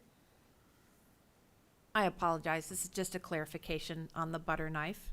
Yes. Is that only metal, or does that include plastic? Plastic as well. We don't, in our cafeterias, we don't give students any types of knives, including the plastic knives. Okay. So, That's something I think we're going to need to make really clear. If that's a level 3 for a plastic butter knife, because I think I've seen quite a few of those brought by students. So I think that'll be very important. So whoever's going over it, teachers or whatnot, I think that's going to be important. It could be really be misunderstood or not known. Member Castrodental? Thank you, Madam Chair. To follow up on Member Colbert's concern about the butter knife, a butter knife at my home is a small little knife. Are you talking about that kind that you just use for butter? Or are you talking about like a regular dinner knife? like a regular dinner knife, but not with the sharp edges, more of the one that's more with that blunt curved, right? So I don't know if there are a lot of families that have butter knives, but they do have dinner knives that might fall into that category. That might be more relevant language. Okay. And we call it a spreader. So if somebody Right, brings the a tiny ones, spreader, right. a little spreader, is that okay? And I know we're getting into the weeds, but if somebody brings a little spreader to spread their jelly or something, could We've- that be misinterpreted as a level 3 offense? That's my concern. So we've, Turn your mic on. You know, a butter knife is what you just named as a dinner knife.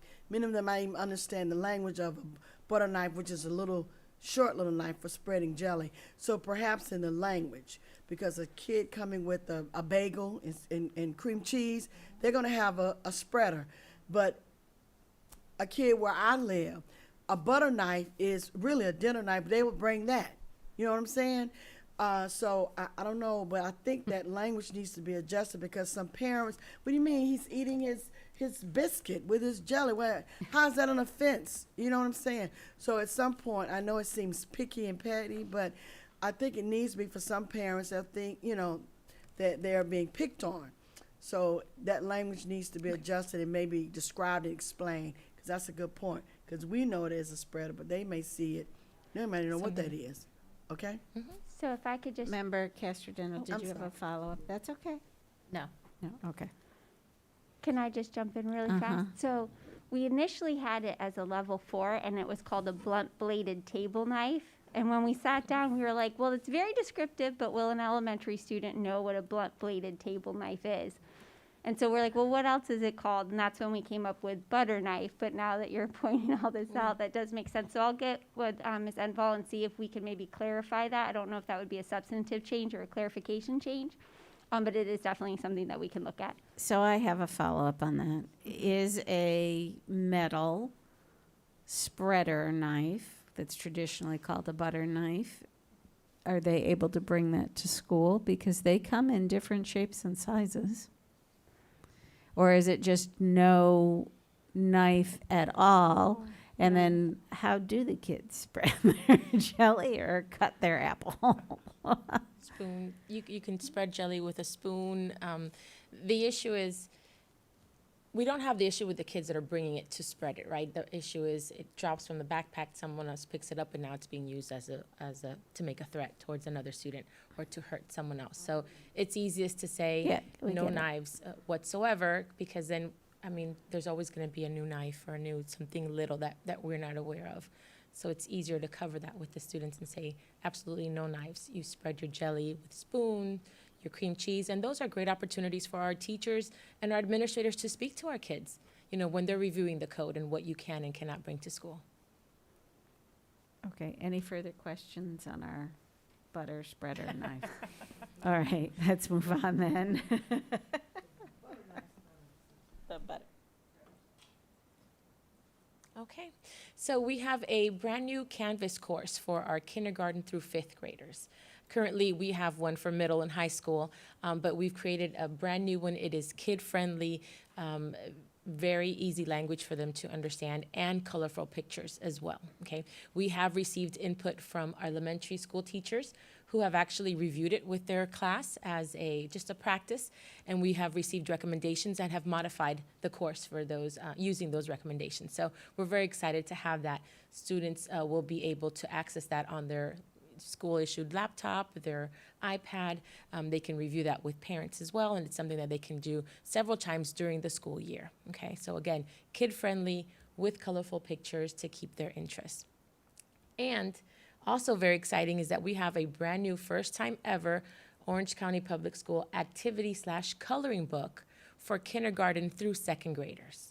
Okay, and so not only will they have different pictures to color, but there is a maze, there is a, what is that called, a word search, and there's even a cutout section at the end. This is intended to be a supplement, not the review, but a supplement for the classroom teacher. And so again, it's something that will be led by the teacher to review the course in a fun, friendly way for our little ones to understand as well. Any questions about our 2 new additions? Well, Member, bring it up. okay.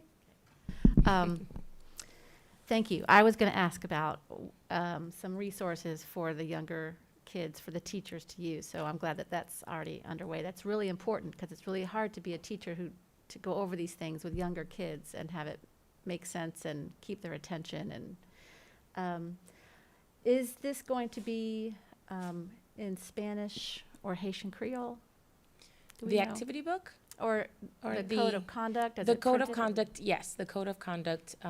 Right now, what we have is, it is in English, but we will have an audio section where we can have different. Okay, That is what we are planning on doing. okay. But I know that the acknowledgement page we have already in all the 5 major languages, but we will be working with our translation department to just have an audio section as well All right, that's it. Thank you. for our elementary, yeah. Okay, we're ready to move on. Okay, then I turn it back to Ms. Joyner to finish the code.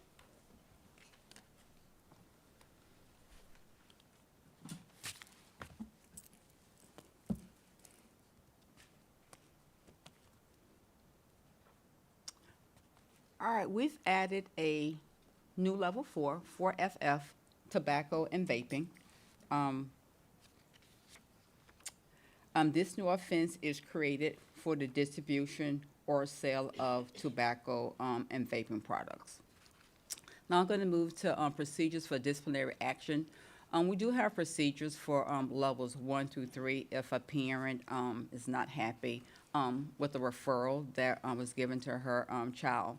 So what we're doing, we are removing the last sentence of step 9, and from a recommendation by one of our board members, we're adding a step 10 for procedures for levels 1 through 3. So language is being added to incorporate an appeal process for levels 1 through 3. The new language reads, the area administrator will make a recommendation to the principal supervisor to either uphold the principal's decision or modify the decision based on specific facts and charges upon which the consequences are based. The principal supervisor has a final decision-making authority for these types of appeals. In step 12, area superintendent is being modified to principal supervisor. Now I'm going to move to IDEA. Under step 3, meeting notification requirements was added in. It states that both meeting notifications, which is the manifestation determination meeting, and a disciplinary meeting notice needs to go out to parents. So there's 2 notices that must go out. Again, under IDEA, under step 4, language is modified and reworded for clarification. Basically what it's clarifying is that parents can bring guests, and that persons with specialized knowledge of the student may also attend the meeting. Continue with IDA step 4. The last sentence of the current policy is being removed. Under step 6, we're adding virtual instructions as a list of possibilities for alternate instruction.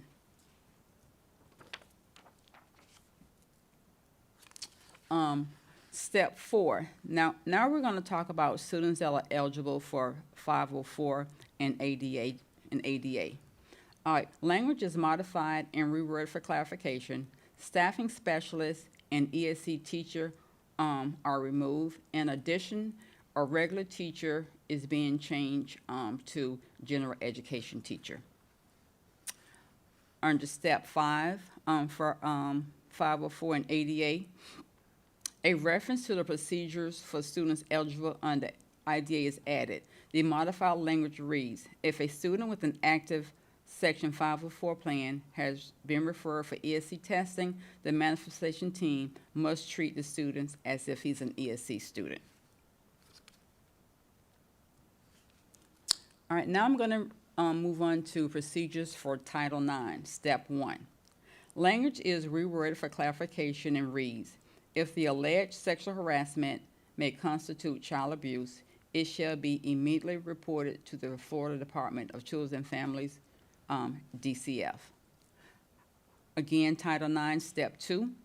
Language is reworded for clarification and reads, if there is an immediate threat to the physical health or safety to others, then the respondent shall be removed from school on the emergency removal provisions in Title IX and our board policy, JB.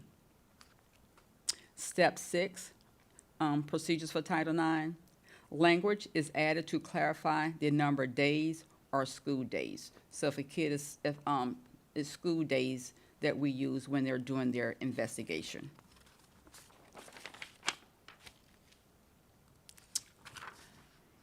And the last portion that I have, this section is being removed in its entirety for extracurricular, co-curricular activities. And that concludes the student code portion of JIC.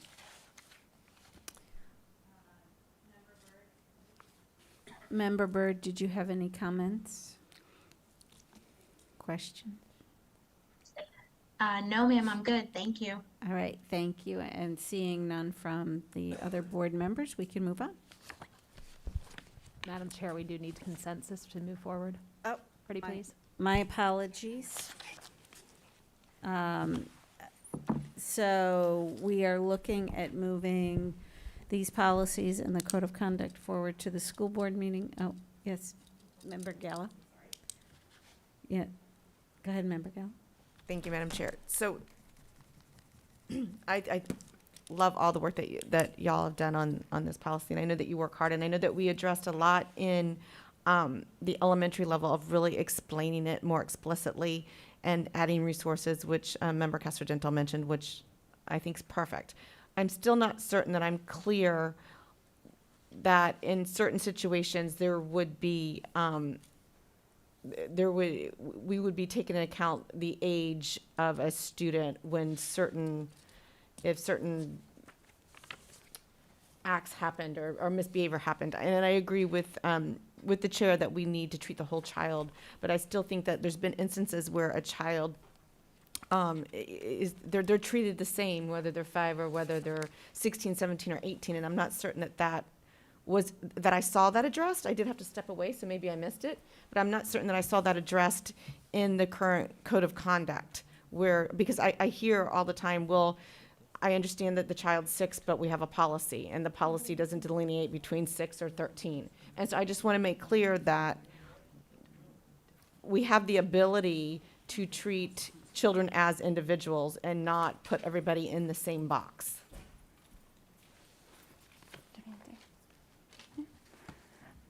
Okay. So that is an area that could possibly be addressed through our procedures manual, where we delineate the actual consequences and offenses, which is where I believe your concern is. It's not necessarily with the code of conduct, but it's the infractions that are tied, and those are can be more clearly delineated in our procedures manual. that the administrators and the deans use when looking at offenses and the appropriate consequences. So a follow-up. So that's wonderful. I guess my concern still would be that it would still be a level 3, it would still be a level 4, like they would still have the same level on their record. So would that impede our ability to change what's necessary in directives? If it's still a level 3, still a level 4, it states in policy what has to happen with a level 3 or level 4. So would that management directive actually violate our student code of conduct? So essentially, we could look at applying a different consequence to younger students. Okay. I do not recommend changing any of the level 4s, only because those are assessor required offenses, and pretty much every single level 4 is assessor offense. And so those things include like weapons, firearms, homicide, you know, kind of the things that we really don't see a lot of in elementary. And I did have the area administrators pull me numbers from 2016 to present, and I don't have the exact numbers with me. I was looking for them earlier. But basically, when you look at secondary, you're looking at, for the past 5 years, thousands of level 4 referrals, whereas elementary has had only around 500. So it sounds like a lot, but we do have over 200,000 students, and we're talking about a 5-year span. So I will say that although we have a level 4 for the younger kids, I do think that we need it from a legal standpoint, because we do have to report these things to the state. And if we lower those from a 4 down to a 3, you're talking about having things like weapons and homicides and things like that, and drugs and alcohol all down with a level 3. So what we typically do for consistency purposes is we try to do the same discipline based on the grade level. So a high school student may be placed at positive pathways for a certain offense, whereas an elementary student may remain at their school. It just really depends on the situation, the exact facts. We try to look at it and remain consistent in that manner. But as Dr. Vasquez had said, that is something that we can look at in the procedures guide that way. One other thing I wanted to mention, and I don't think Ms. Hernandez touched on it when she was going through, because we were talking about secondary and elementary, the changes were pretty similar. But one of the changes with the level 4 in the introduction piece for elementary, excuse me, I'm sorry. So for the secondary section, it says that a level 4 shall result in a 10-day suspension with a recommendation for expulsion. We're actually recommending in the elementary portion for a level 4 offense that any level 4 offense may result in up to a 10-day suspension. So now it's not going to be a mandated 10 days. Like you do a level 4, you're out for 10 days if you're in elementary. That's not going to be the case anymore. With a possible removal from school. So that's kind of putting the parents on notice that it may not result in that. And we've also talked about potentially changing the suspension letter that goes home for elementary only, because currently it says, you know, I'm recommending your child for a full exclusion, but if we change this language in the code, that then gives us the ability to kind of modify that letter a little bit to make it so it's not a mandatory expulsion. Okay, and I love that. I love that. And I totally understand level 4s where if there's, you know, a threat, guns, drugs, whatever, we absolutely have to take those seriously. And children in 5th grade, some of them are 11 or 12, and they do understand right from wrong and fall under that elementary category. So I understand the need for that. But not everything in a level 4 is drug. Well, I mean, there are some other things like sexual harassment and stuff, am I correct, that are in level 4s that I'm still concerned that a 5 or 6-year-old may not understand it. And we did just have an instance of it, and I know that it was brought to your attention where, and these parents had to hire lawyers, and it was just unnecessary for what happened. So I just want to make sure that those type of things don't inadvertently happen and hurt a family. I mean, this financially hurt a family, and then the mental hardship on it was tough. And so that's what I'm trying to prevent, right? We absolutely need to make our schools safe, but I just want to make sure that we're being cognizant and we're not doing undue harm onto families or young children, because I know that that's not our intent. Mm-hmm. And so if we could do it in the procedures or the directives, and that does address my concern, I'm okay with it. If it doesn't, then I'm not okay with it, I guess is what I'm trying to say. Okay. Yeah. Yep, go ahead. So I think, Board Member Gallo, we need clarification. Are you asking us to look at level 4 offenses and see which ones can be reduced to a level 3? if it makes sense to do so, then yes. If it makes sense for some of the ones, I mean, and we could, we could talk to our student services who know more about mental health than I do, but where it makes sense, where a child cognitively may not understand, even though we're spelling it out more clearly to them that this is what this means, or it's an innocent, or maybe it's a bifactor of a home life that we need to look into home life and the child shouldn't be adversely hurt. Like, I'm just saying that there's been a couple instances lately where because of policy, we've had to have these strict guidelines, and I've saw harm come to some families and students, and I just want to prevent that from happening in the future. So I get where there's drugs and there's all that they need that needs to remain level 4, and we need to be consistent.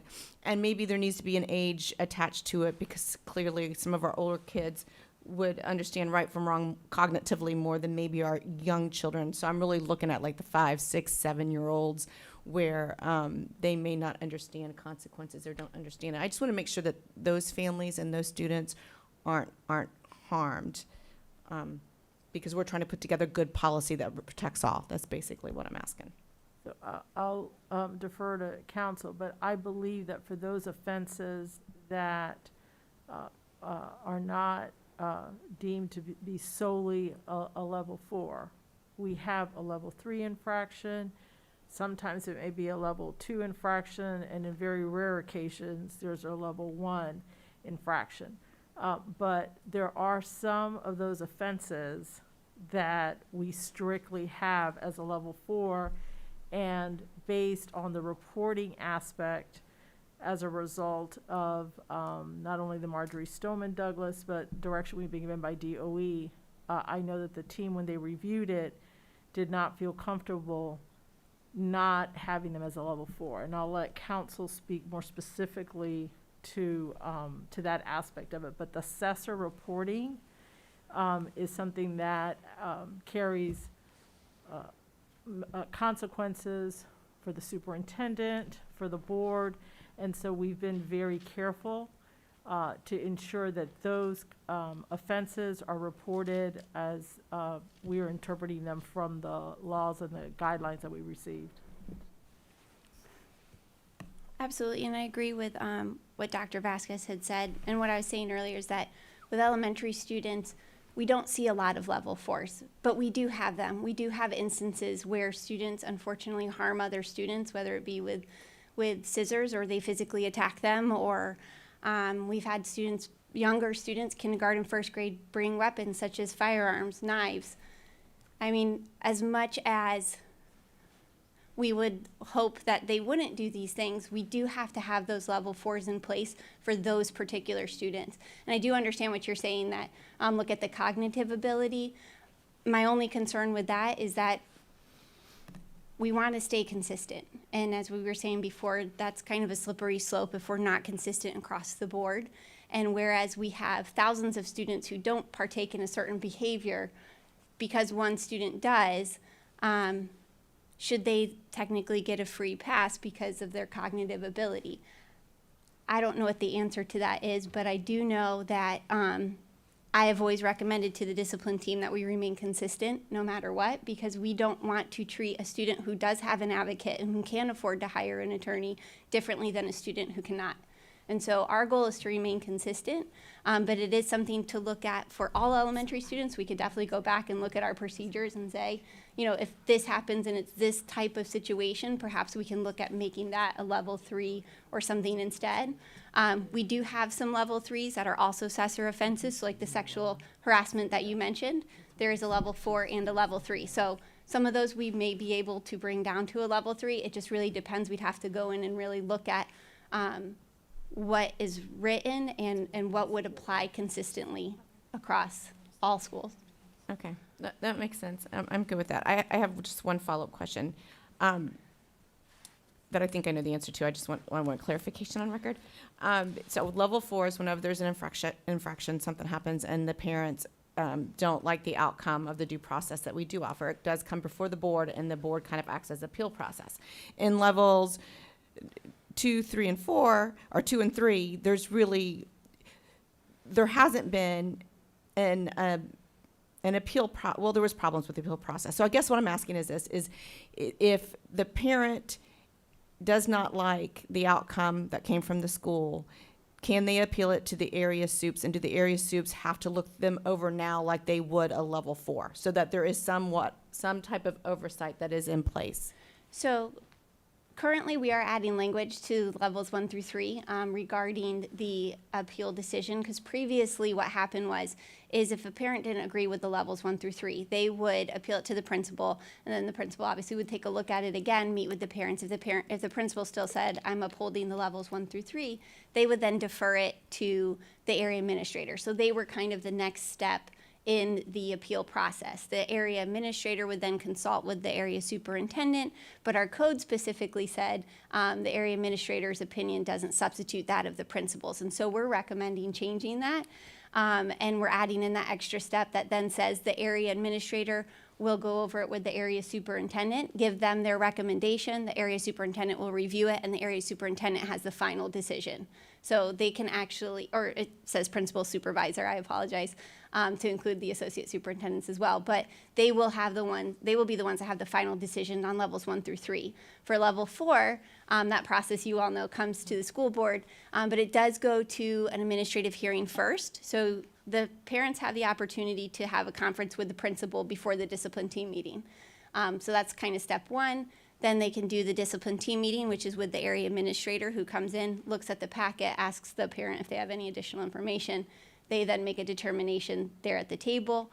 If they don't agree with that, then they can have an administrative hearing, which is with a third-party hearing officer that is not an OCPS employee. Same thing, they come in and look at everything. If after that it's still upheld, the parent still doesn't believe, then it goes to the area superintendent. The area superintendent reviews it again. If it's still upheld, then it comes to the school board. So we do have a lot of appeals they can do, because we want to make sure that we are being consistent and we are treating students fairly. And so we want to make sure that there's plenty of opportunity for several hands to get a look at it if the parent so chooses to go down that path. I'm good, thank you. Welcome. Thank you, Member Gallo. Member Lopez, did you want to wait or go now? Thank you, Madam Chair, and thank you for the presentation as well. I have two concerns.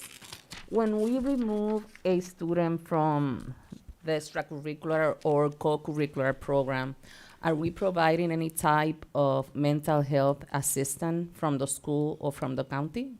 Or we just remove the privilege and just leave him, right there? Because, I don't know, I just want to know. Do you mean from, I think you said from an extracurricular, co-curricular Yeah, when activity? Yes, I'm looking at the slide, temporary removal of a student from a participation in an extracurricular or co-curriculum program or activity may be determined by the teacher, sponsor, and all of the steps are just taking away certain type of privilege. But are we providing any type of mental health from the county or from the school for that student that is not anymore, participating in that curricular activity? Not that I am aware of. That is something we can look into doing, perhaps. The reason for this removal was because an extracurricular, co-curricular participation is a privilege, it's not a right. And because we gave it a procedural way to remove somebody, it kind of teeters that line of privilege versus right. And so we didn't want there to be any confusion. But I never thought of it from that aspect. So that is something I can get with Dr. Anna Williams-Jones and her team and see if that's something that we would need to implement. Yeah, because sometimes that type of behavior is also saying something from the house or maybe something that they are facing. Bad behavior is not only that they want to commit the behavior, sometimes it's experiences that they are having and they don't know how to express and they choose the wrong way to have that. And it will be great to have kind of an emotional healing for the students. I also have a question, maybe Dr. Vasquez can help as well. During the 10 days of suspension, do we have any type of program in the county that we can provide support as well on the same way, maybe the emotional support, but also to help them with the assignments and not, let them still behind, and also if we provide transportation? So we do provide the opportunity for them to receive their assignments. One of the positives of the pandemic is that in some cases, we were able to have the child pivot to Launch Ed, and so they could remain connected to the school and continue to have that instruction. We do have, I believe, about 5 alternative sites across the district where children can go when they're suspended to get help, and sometimes the suspension, number of days suspended are reduced. I can't speak to exactly where they're located. I know we have, I think, one out towards East River. We have a couple in the core, Central Core, and I think one in Eatonville. So we have about 5 of them. 5 of them. And that is something that we could, we always try to partner and seek out partners to assist us with that, because obviously if they're coming, they're with an adult being supervised and getting some assistance. It's better than if they're home by themselves. We have been asked, I believe a few of the board members have asked us to see if there's any that we could take advantage of that Launch Ed and that virtual piece to help when students are sick, and if there are any discipline consequences or suspensions. So the team is going to be looking at that aspect of it and see what is possible to keep them connected while still following through with consequences. And do we provide transportation, or I do not believe that we provide transportation at this point. Most of them, some of them are located fairly close to neighboring schools, so the transportation is not an issue, but that is certainly something that we could look at. The numbers also have not been that high over the last 3 years. I can have Greg Moody look at providing those numbers to you. And so that's also something that we've tried to make sure more families are aware that those services are available. Thank you. And I was next. I want to go back to the butter knife. So I know we've moved it from 4 to 3, and I get that. But if the child is caught with a knife because they're spreading their jam and they didn't turn it in, that's a level 3. Is that correct? At this time, yes. Okay. So that goes back to something that Member Gallo was talking about. If we see that the action of said utility is being used in its proper way, and we do confiscate it, is that not enough in an elementary school setting to take care of that? And then if it is then brandished, that obviously is a threatening action that qualifies for the intent of a level 3. So I think we're close, but I do think there's still some opportunity in instances like that where I, as a parent, frankly, wouldn't have even given a second thought to put a plastic knife. I know I did it all the time when they took their lunch in there, especially if I gave them an apple. So, I just think we're still in conflict with the majority of our students' behaviors, and we're dictating policy on the minority side and then maybe capturing some kids that should never be counseled in this way. So, and that's something that I discussed with Dr. Vasquez, that we're going to go back and look at our procedures as far as it goes to butter knife. Now, if a student has, say, a butter knife in their backpack and it's nowhere near lunch and they're not utilizing it for lunch, that I think could qualify as a level 3. If a student's using it for lunch, that's something that we could discuss as potentially, like you said, the utility of use. How is it being used? Were they trying to threaten someone with it? Kind of looking at those different factors. And so we're going to go back and look at our procedures guide and potentially add that in there. So that way, if a student is strictly using it just to spread their cream cheese on their bagel or asking someone to help them cut their apple, that is something that we will take a look at to see if that warrants Yeah, because you can discipline. still take the opportunity to educate them and say, you're really not supposed to have that here, so I have to take it. Please use your spoon, or we'll help you cut the apple, or whatever it is. But to discipline them for that, I mean, that's the kind of common sense side of this that we want to get to. All right, I don't need to belabor it anymore. Member Castro-Dental. Thank you, Madam Chair. I wanted to just reiterate Member Gallo's concern about the younger grades and allowing for judgment to be used at times when we have these situations that do not fit into the code nicely, or at least the consequences for certain students, for whatever reason or whatever circumstance or situation.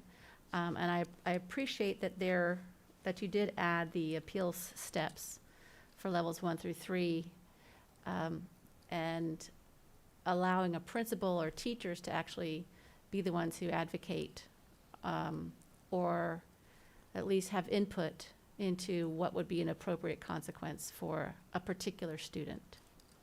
But I do think that is important, that we don't treat a kindergartner the same as even a 5th grader.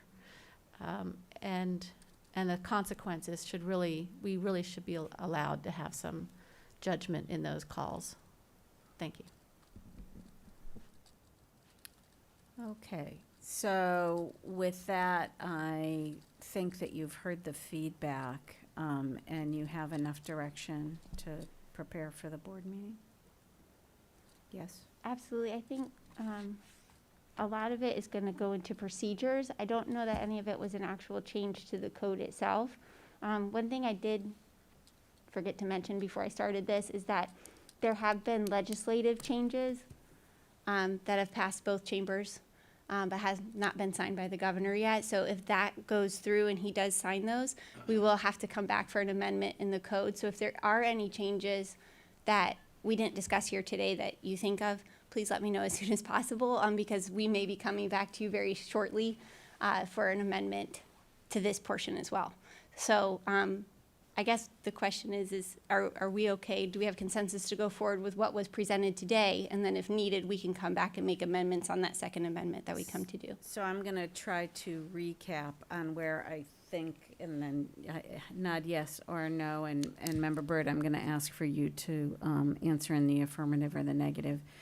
I believe that the flexibility that the board is seeking, we want to see in the procedures.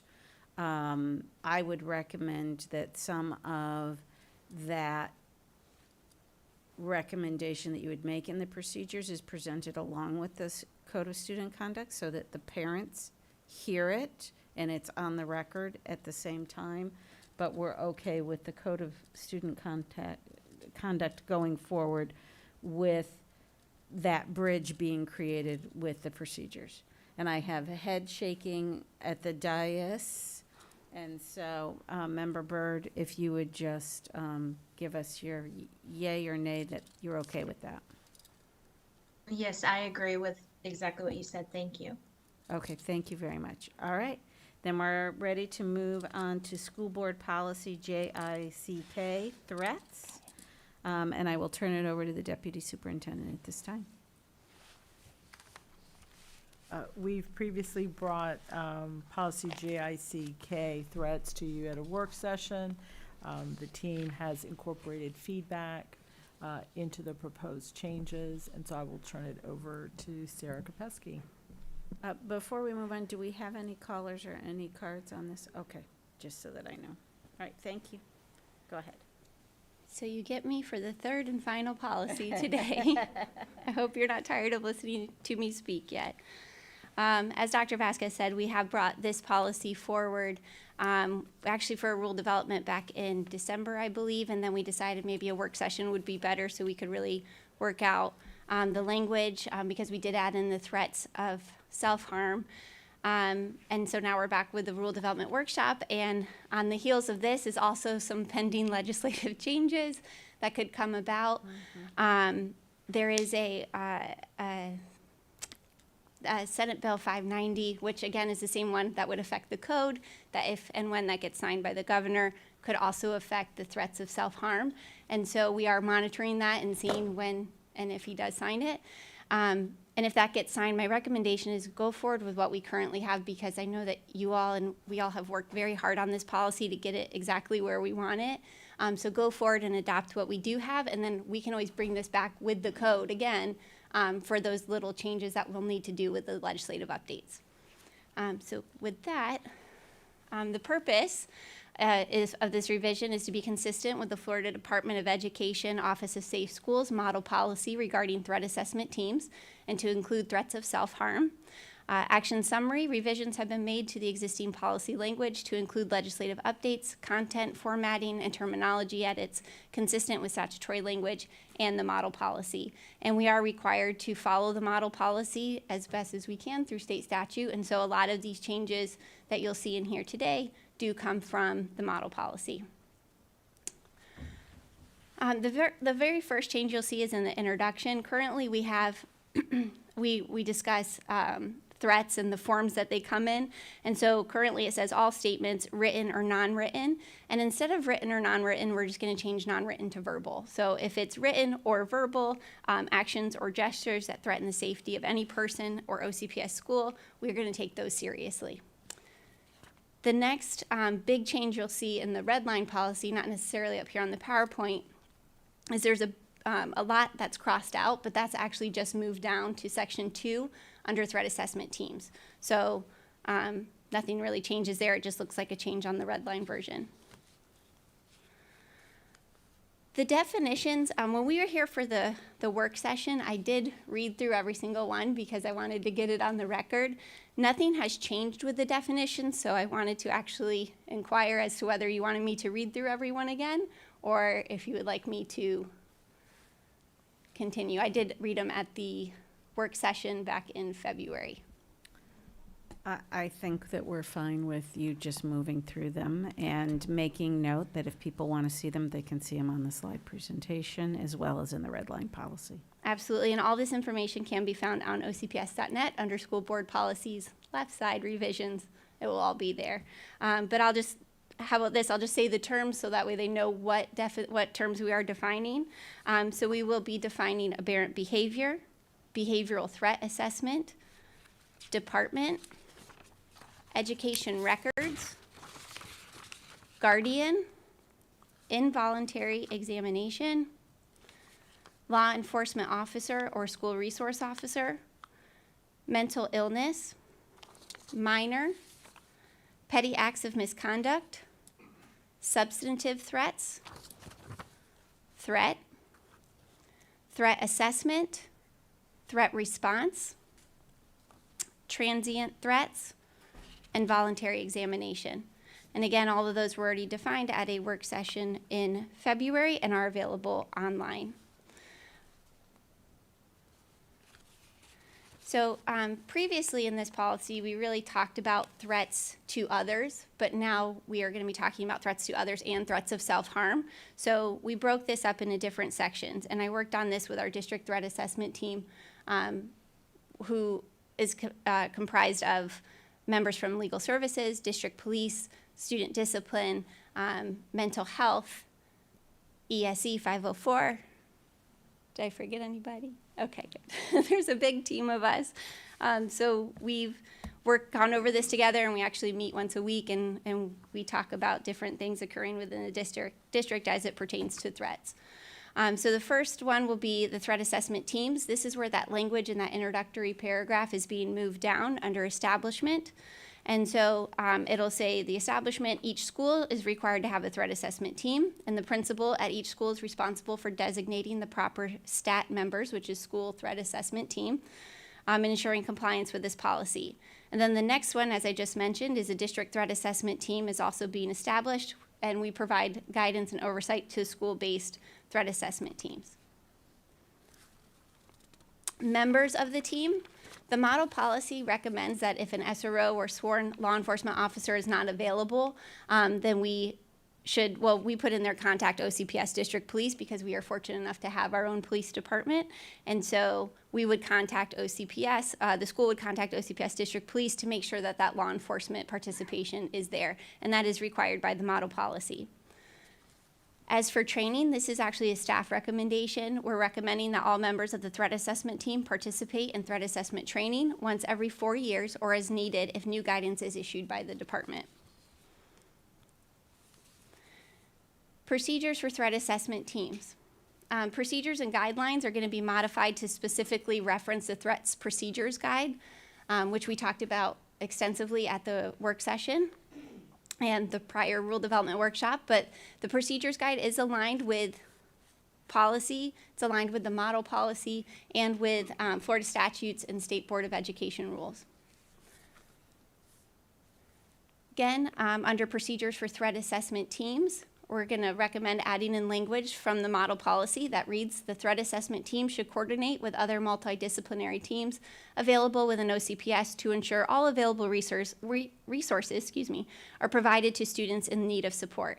That's something we already currently do, but now it's also in policy.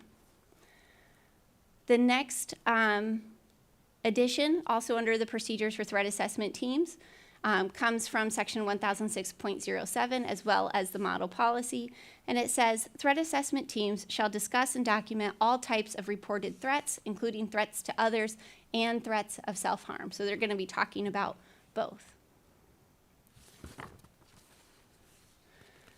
Under procedures for threat assessment team, we're recommending the removal of the following language, and it's coming out of it says, notwithstanding any other provision of law, the principal or designee shall immediately attempt to notify the student's parent or guardian. So that looks different in threats to others and threats of self-harm, so we address them individually in each section, which we'll go over that in just a minute.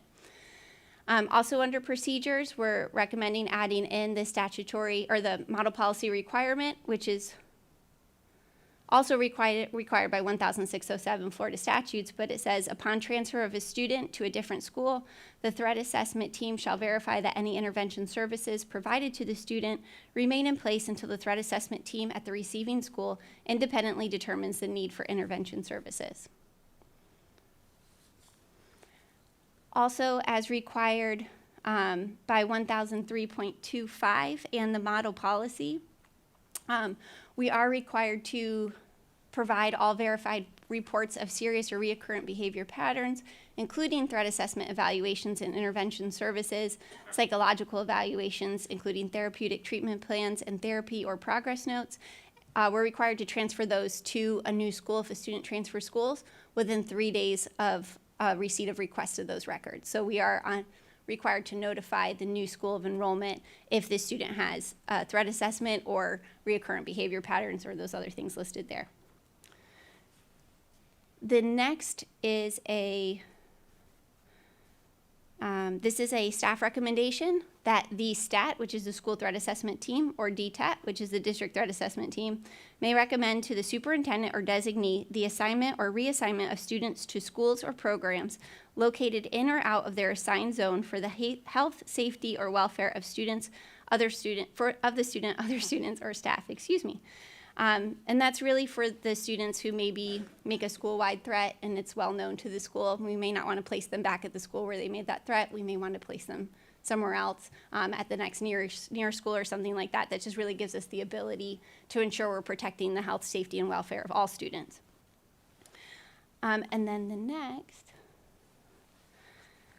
All information and or records discussed or disclosed during a threat assessment team meeting or made by a threat assessment team member as it relates to threats are confidential and shall not be disclosed outside of the threat assessment team unless specifically permitted by this policy, federal or state statute, or State Board of Education rules. So we want our staff and we want all of our threat assessment teams to be aware that these are highly sensitive documents. This is highly sensitive information we are exposed to. Sitting on the district threat assessment team, we do hear from every group when we're on there. So if we're discussing a student, we're talking about their mental health history, we're talking about their criminal history, their discipline history, we're talking about their grades, we're we're really talking about the student as a whole, because that is the point of the threat assessment. And we want to make sure that staff is aware that that's highly confidential, and we don't share it unless we're allowed to share it pursuant to law, or as this policy provides, which is aligned with the law. Let me make sure. Sorry. Threats to others. So we're creating, again, a new section for threats to others. Under reporting, we're adding in all threats of harm to others shall be immediately reported to school administration and the SRO.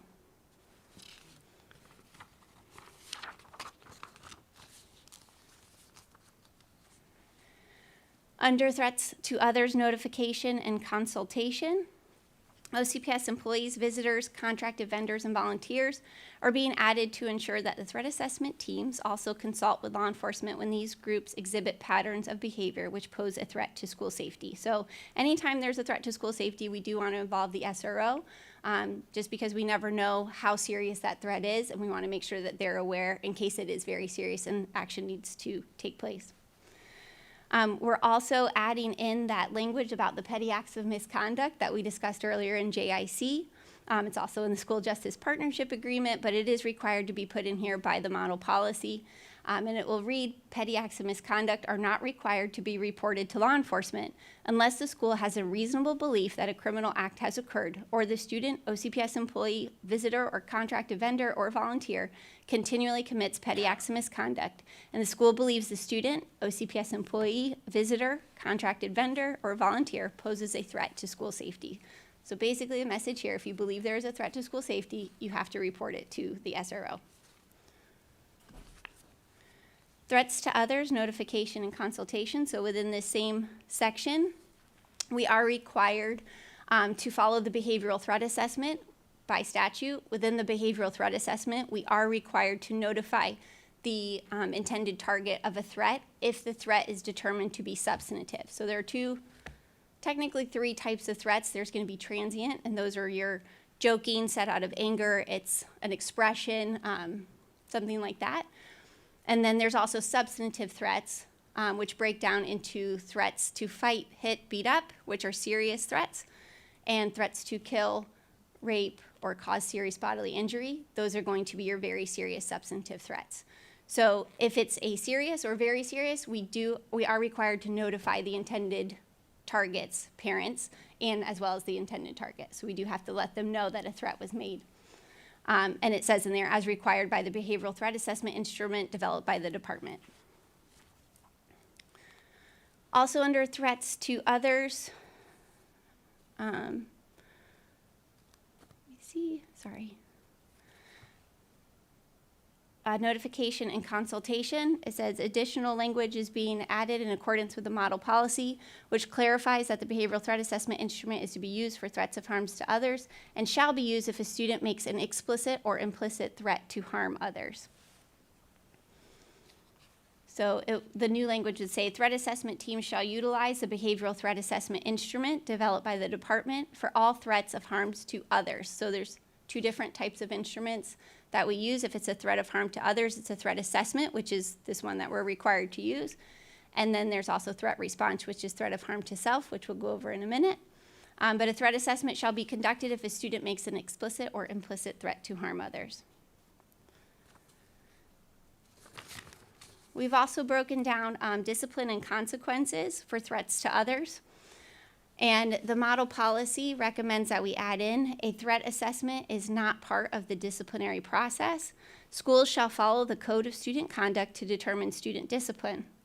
Nothing contained in this section prohibits information learned during a threat assessment from being used in a disciplinary proceeding where appropriate. Excuse me. We're also adding in, as it pertains to OCPS employees, that any OCPS employee found to have made a threat of harm towards others shall be referred to law enforcement and professional standards and may be disciplined in accordance with board policies, procedures, and agreements. And then if it's a visitor, contracted vendor, or volunteer who has made a threat of harm to others, we're going to refer them to law enforcement and OCPS district police. In addition, after consideration of the nature and circumstances of the act, that person may be trespassed from board property with approval of the principal or designee or location administrator. So we kind of broke it up from student consequences, employee consequences, and third-party consequences, essentially. Okay. Threats of self-harm. So this whole section is brand new. This is the section that we worked really hard with all of you on. And we were asked at your request to create kind of a preamble to this section. And so that would read, the board is committed to fostering a learning environment that promotes a culture of safety, respect, trust, and social emotional support. The board also recognizes the increase of suicidal rates among children and the importance of parent-guardian involvement when a child makes a threat of self-harm or exhibits self-injurious behavior. To achieve this goal, OCPS employees shall follow the Threat Procedures Guide when an OCPS student makes a threat of self-harm or exhibits self-injurious behavior. At minimum, procedures addressing the following shall be included within the Threats Procedures Guide. 1, and go here. A student's dignity and privacy shall be maintained to the extent possible at all times throughout the process. 2, supervision of a student when the student makes a threat of self-harm or exhibits self-injurious behavior. 3, notification to the school administrators and OCPS mental health designee. 4, notification and engagement of the parent guardian throughout the process unless a report has been submitted to the Central Abuse Hotline based upon knowledge or suspicion of abuse, abandonment, or neglect. 5, engagement of intervention and de-escalation strategies for the student conducted by the OCPS mental health designee. 6, engagement of a mobile crisis unit if needed. And 7, engagement of law enforcement if needed. Threats of self-harm. If it's a student, the reporting requirements include all threats of self-harm made by students shall be immediately reported to school administration and the mental health designee. Unless there is a reasonable belief that the harm is imminent, then the threat shall be immediately reported to law enforcement and/or emergency services. So that's going to depend, of course, on the case-by-case situation. If it's a threat of self-harm by an adult, so not an adult student, but say an employee, visitor, contracted vendor, or volunteer, the reporting requirements would be all threats of self-harm made by employees, visitors, contracted vendors, or volunteers shall be immediately reported to law enforcement and/or emergency services. This section does not include OCPS K-12 students. Threats of self-harm, threat response for students. Procedures and guidelines established by the board and district is current language that's within the policy, but we're going to be replacing that with the Threats Procedures Guide. And in addition, a suicide screener conducted by the OCPS mental health designee is being added as a behavioral health crisis resource that is utilized by OCPS.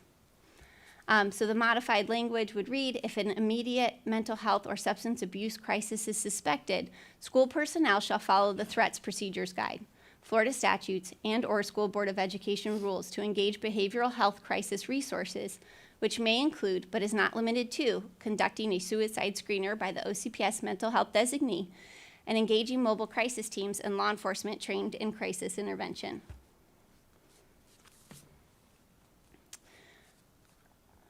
Threats of self-harm, threat response.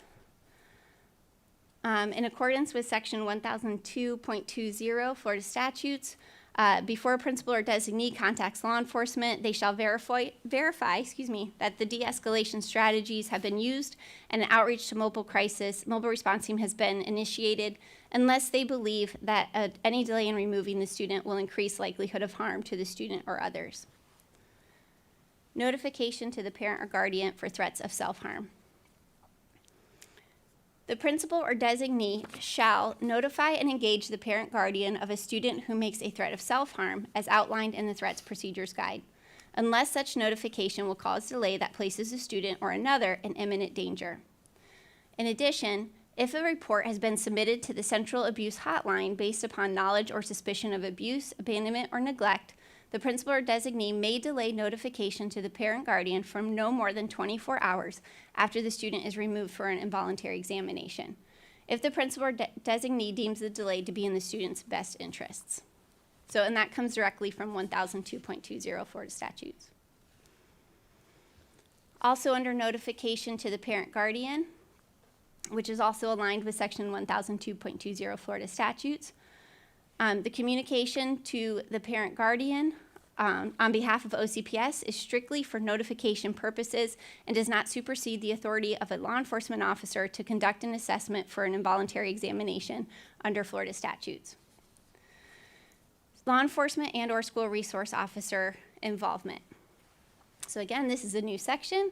It's added from section 1000. The first part's going to be added from section 1006.12 Florida statutes, and it's about the training that SROs are supposed to receive in order to do these Baker Act assessments. So SROs are required by section 1006.12 to complete mental health crisis intervention training using a curriculum developed by a national organization with expertise in mental health crisis intervention.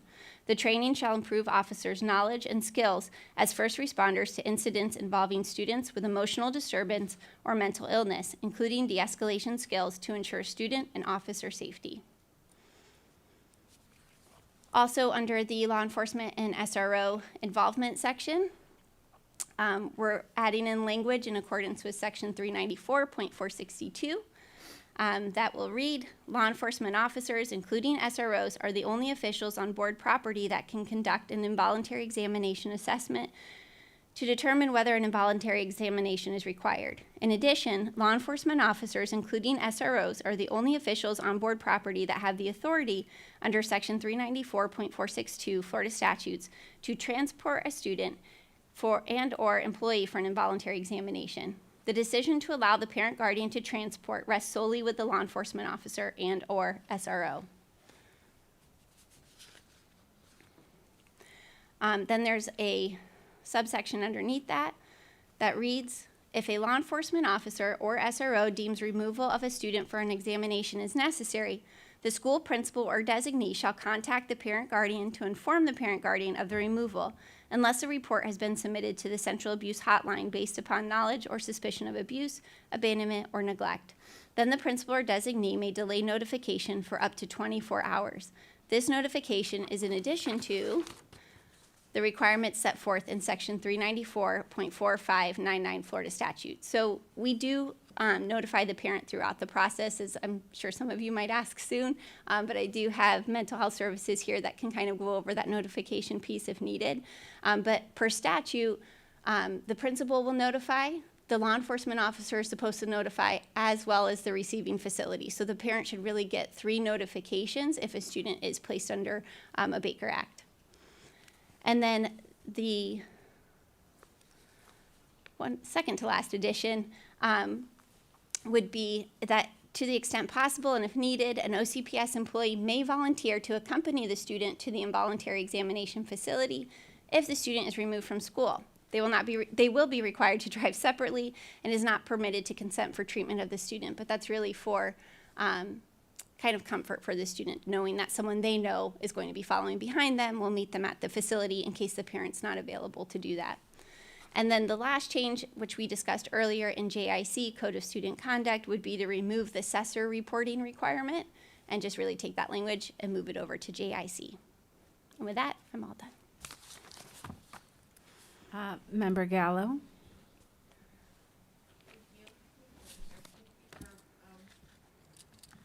Thank you for this wonderful presentation. I really appreciate it. I do have a couple of questions, and I'm very extremely hopeful that the governor will sign 590.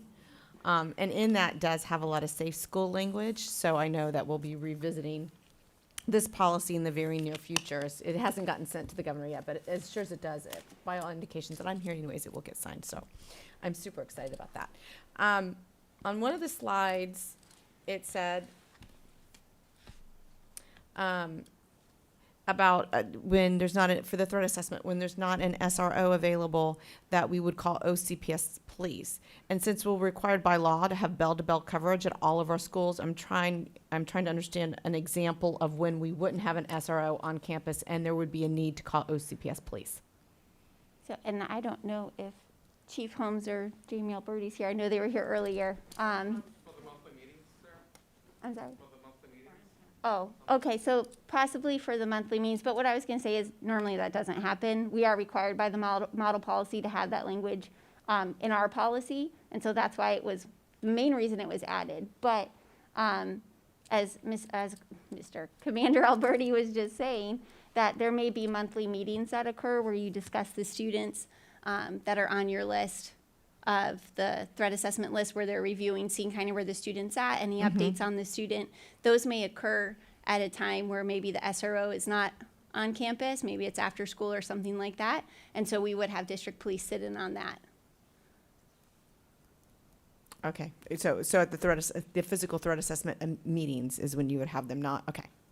Not something that would happen during the school day, during school hours. Right, yeah, Okay. we always have coverage. Okay, okay. I just want to make sure I understood that. I'm like, when? Okay. And then when we notify the threats to, it says we're going to notify the admin and then the RSO when there is threats to others. Is that simultaneously, or do we notify admin and then admin calls the SRO? How will that process work? So typically, it would probably go admin and then admin to SRO. However, it does depend on the situation. So if it's an emergency situation, maybe the student has some sort of weapon and is threatening harm, we may get the SRO first, because we don't want to also place our OCPS employees in harm's way as well. So we may do it simultaneously. It just really depends on the situation, I believe. That makes sense. Okay, good. And then, so, one of the other things is in the language that we have about notifying parents, and I think we've had this we have had this discussion before at the TIAS, but it should say before a student is removed from campus. I thought we had determined, and in the language of the bill, it does state before a child is removed from campus unless there's a reasonable reason not to. And then it defines what that, or a reasonable attempt has to be made to contact the parent. And it defines in the bill what that reasonable would be. And I thought we had put before a student is removed from the campus in our language, but when you were going over, I didn't really see the word before. And I just want to make sure that's the intent, that the parent or guardian would be consulted or engaged prior to the student removed. So before, I think we had discussed that before, but we had talked about the threat procedures guide does provide for all the times that you would provide notification, and I don't want to get it wrong. So Dr. Anna Williams. I was just trying to refresh my memory because I know that our intent is before, and I just want to make sure we're that. So if it's in the procedure guide, that's fine. It is in the procedures guide, and as you stated, it's also in the bill. So if the bill, when it does get signed, or if it does get signed, we'll come back and make that amendment as well to the policy. Okay. All right, that's all that I had. Thank you so much. Member Castro-Dental. Thank you, Madam Chair, and thank you for going over the great revisions that we've had. And I know we're going to have some more after the bill's signed, and I think those are great. So thank you, Member Gallo, for your work on helping that get through the legislature. I think last time I acknowledged that you were on the phone, and I don't know if you heard how much I appreciated your work. It's not easy to get anything through Tallahassee, so thank you. There are some thoughts that I have on, I'm not sure if it should be in the policy or in the procedure, but first, how does a principal know if there is a suspected abuse case that's been reported? Unless they were the ones who reported it or a teacher informed them. So there may be a couple of situations, either they're aware that a report has been made, or perhaps the student is already in some sort of situation where DCF is involved. So that may be something where we have a student in foster care and the case manager is listed as the first contact, so that may be a different kind of situation. Again, it's a case-by-case scenario, but typically the principal is aware if there is a report made to DCF. They are. Even if it's outside of the school? I apologize, by a staff member. Okay. So otherwise, they just would have that knowledge before the student is in distress, right? So they either they already have that knowledge. They don't have to go make a call to anybody first to verify. Is that right? They don't have to call DCF. No, Okay. no. The thought would be that they already have that knowledge. already So have that yeah, knowledge. if they're already aware that something's going on. Okay, maybe we should say maybe the principal is aware, or they are already aware of a suspected abuse case has been reported. Also, I still don't see or hear the parents being offered to voluntarily take their children to the doctor or the receiving facility before an involuntary action is taken. So we discussed this last time, I believe, and this is really at the discretion of the law enforcement officer. So once it gets to that level, if the law enforcement officer believes that the parent should take them, or even when it's at the mobile crisis unit level, and they think that the parent should take them and recommend it, or even if it's at the OCPS mental health designee level, and they say, you know, I don't think it needs to go to my mobile crisis unit, but maybe you should consider doing this. So it is kind of considered at all three stages. Again, it's more Dr. Anna Williams-Jones' area of expertise than mine, but yeah, Anna. I just think that before an involuntary action is taken, you have to offer the voluntary. And I don't know if that step is really ever considered. I mean, when you're dealing with the parents, it sounds like we're not always trying to deal with the parents or allow them to make that kind of decision. So as we go through the process and we're looking to determine how critical the student need is, if we make that decision early in the process, it really doesn't allow us to follow through with statutorily what we're required to do, which is to do our screening process, to call mobile crisis if that's required. And then it's after that level of intervention, if we determine that the student still is in crisis, we are required to alert the SRO. So that's really going to kind of be a three-way conversation, because we're out of compliance statutorily if we don't let the SRO know at that point that the conversation needs to be had about should the student be transported because they are a danger to themselves. So we can look at adding language so that that is a three-way conversation. But if the SRO, in engaging with that student, because they're going to have to do another, once we involve the SRO, they're going to have to do another assessment. They're required by statute to do that so that they can determine the risk level of the student after we have implemented several levels of intervention. So if at that point, the SRO does their assessment and the student is still considered to be in crisis enough to where and another examination is needed, then we can have language added for that to be a three-way conversation. But as Sarah has stated, at that point, the SRO would have to then release custody to the parent, because based on their assessment, if the student meets criteria, then they have a legal obligation to make sure that the student gets those services so that they are kept safe. So it's really tricky at that point. And so I think if you put it in policy at that level, it kind of ties our hands so that every situation looks the same.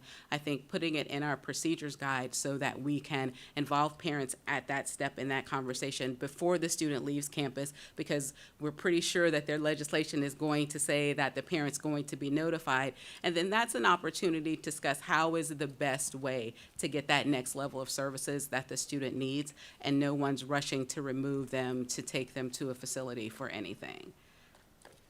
Thank you. I appreciate that. I still see the validity of offering, even when you've gotten to that point where you think the student needs that type of intervention, that they need to go to a facility. After that determination is made, I think it should still be offered to the parents. This is where, this is what we have decided. This is what the evidence that we've gathered looks like. This is the decision that we would make. Before we do that, would you like to be the one to transport them? I mean, I think that is not an insignificant step because of what that whole transport looks like to a student when they are, in a sense, arrested. And, I mean, it's a whole different scenario and outcome if we do allow parents to have the same information we've gathered and we explain to them, because a lot of times parents do know their children are already suffering and they just need more support and direction. So I don't know if we should just assume that they won't have that information or be able to make that decision. And so I don't disagree with you that that is one of the crucial steps in the process, is in making that determination about the transport piece. I will have to say, and Chief Holmes can chime in if he wants, because we have placed that level of responsibility with the transport piece, with our law enforcement for secure and safe transport, it would need to look different in kind of our SRO agreements, that they're going to then make something happen that looks different. I don't think it's just an OCPS policy, because there is also an expectation with our law enforcement partners that they are the ones who, once they do that final assessment and determine that the student meets criteria, that they are going to be the ones to transport, and they at that point really have jurisdiction over that situation. So I think we can, in the short term, put in our procedures guide that we can have those conversations once it reaches that point. But I think just making a blanket statement that then all SROs are going to then have a conversation and defer to parents if the parents are willing to transport is a bigger conversation than what's occurring in the policy, at least the way I understand it. I understand the difficulty in the language and the restrictions and liability and practices, but I just want to make sure that remains right. And the voluntary aspect of it. And I do understand that your concern is maintaining student and parent dignity through the process for a fragile student who may need some support. And we've been really working with our schools this year to add additional training, add additional language to our procedures guide, some things that we have talked about previously that you would like to see more explaining to students, you know, what the process entails and what may be the outcome.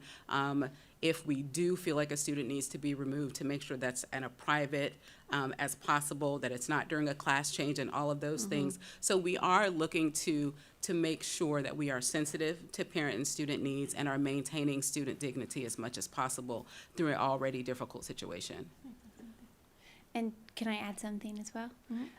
So I just opened up our red line draft of our procedures guide that's going to go into effect for next year. And as Dr. Anna Williams-Jones just mentioned, we had added in, I believe it may have been your suggestion, to check with the student, school nurse, parent, guardians as to whether the student is currently prescribed any medication. So that is going to be another step that they have to do for procedures.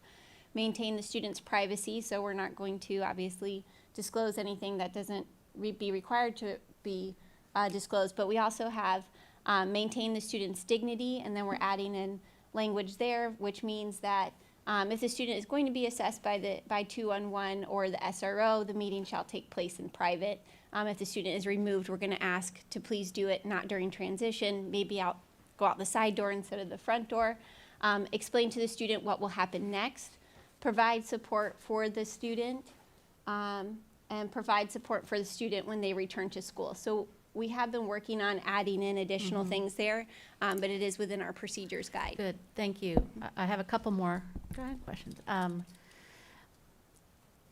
I wonder if it's possible, instead of going all the way to a Baker Act determination, if we could also involve some telehealth with a psychiatrist for that student. That way they may be able to receive some attention or observation or by a doctor. Maybe there's someone available.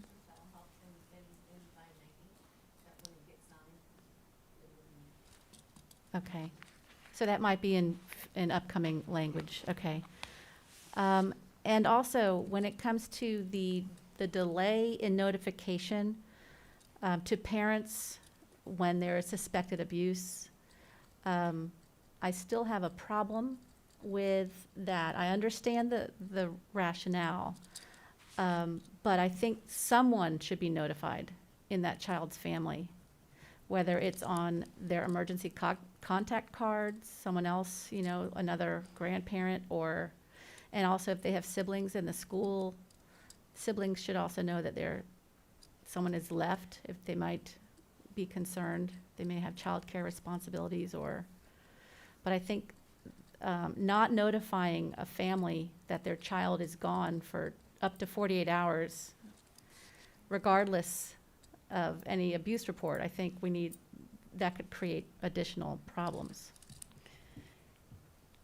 So, and I can say in 590, there is additional language in there about contacting someone on the emergency contact list as well. So that is in there. I don't think it says anything about siblings. Ms. Gallo, correct me if I'm wrong, but I think it is just about what is a reasonable attempt to contact a parent, and then it goes through, go down the contact list. You can text, call, email, whatever the case may be, and then if you can't get a hold of them, it also goes into using the emergency contact list and contacting someone else. So all that information is in the Senate Bill 590. So if and when we come back for the amendment, we can definitely go in and add that additional information to the policy. Okay. And especially as it relates to the parents that they would not be notifying because of the abuse reports, making sure that someone knows that the child is not coming home. And so, just to add just a little additional clarification on that, when we look at not involving a parent early on because the student has indicated that there's an abuse or neglect situation, which is the cause for them being in a fragile state, we don't notify the parent so that in the early processes, but at the end, the parent is still notified. So once the child it's determined that a Baker Act is warranted, the parent is still going to be notified of that. What happens is, and the primary reason for not notifying them early on is because they don't want to get parents involved in the process when they are deemed to be part of the problem. But the school is still then going to take steps to notify the parent that the student has been removed for a Baker Act, and also that DCF has been contacted and that there will be follow-up. So it's not, although there is language in statute that says it doesn't have to be before 48 hours, that hasn't been a practice in Orange County. We go through what we need to do in order to keep the students safe. And so sometimes that's delaying a notification to a parent, but definitely not delaying for 48 hours. It would be delaying until the end of the school day when the situation has been resolved and we know what's happening with the student, and DCF has had an opportunity to come out and do the investigations that they need to open in order to keep that student safe long term, but definitely never withholding any information from a parent for that significant amount of time. That's just not a practice that we engage in. I appreciate that. Thank you. That's all I have. Thank you. So great work on this, because there was a lot of discussion when we were originally talking about the self-harm. But in addition to that discussion that we had about the process to ensure that we could help our students through this, was the communication of access to resources. Where is that guidance? And should there be a policy that calls out that we will always have, X, Y, and Z available for students to see in the bathrooms and on bulletin boards or with social workers, whatever?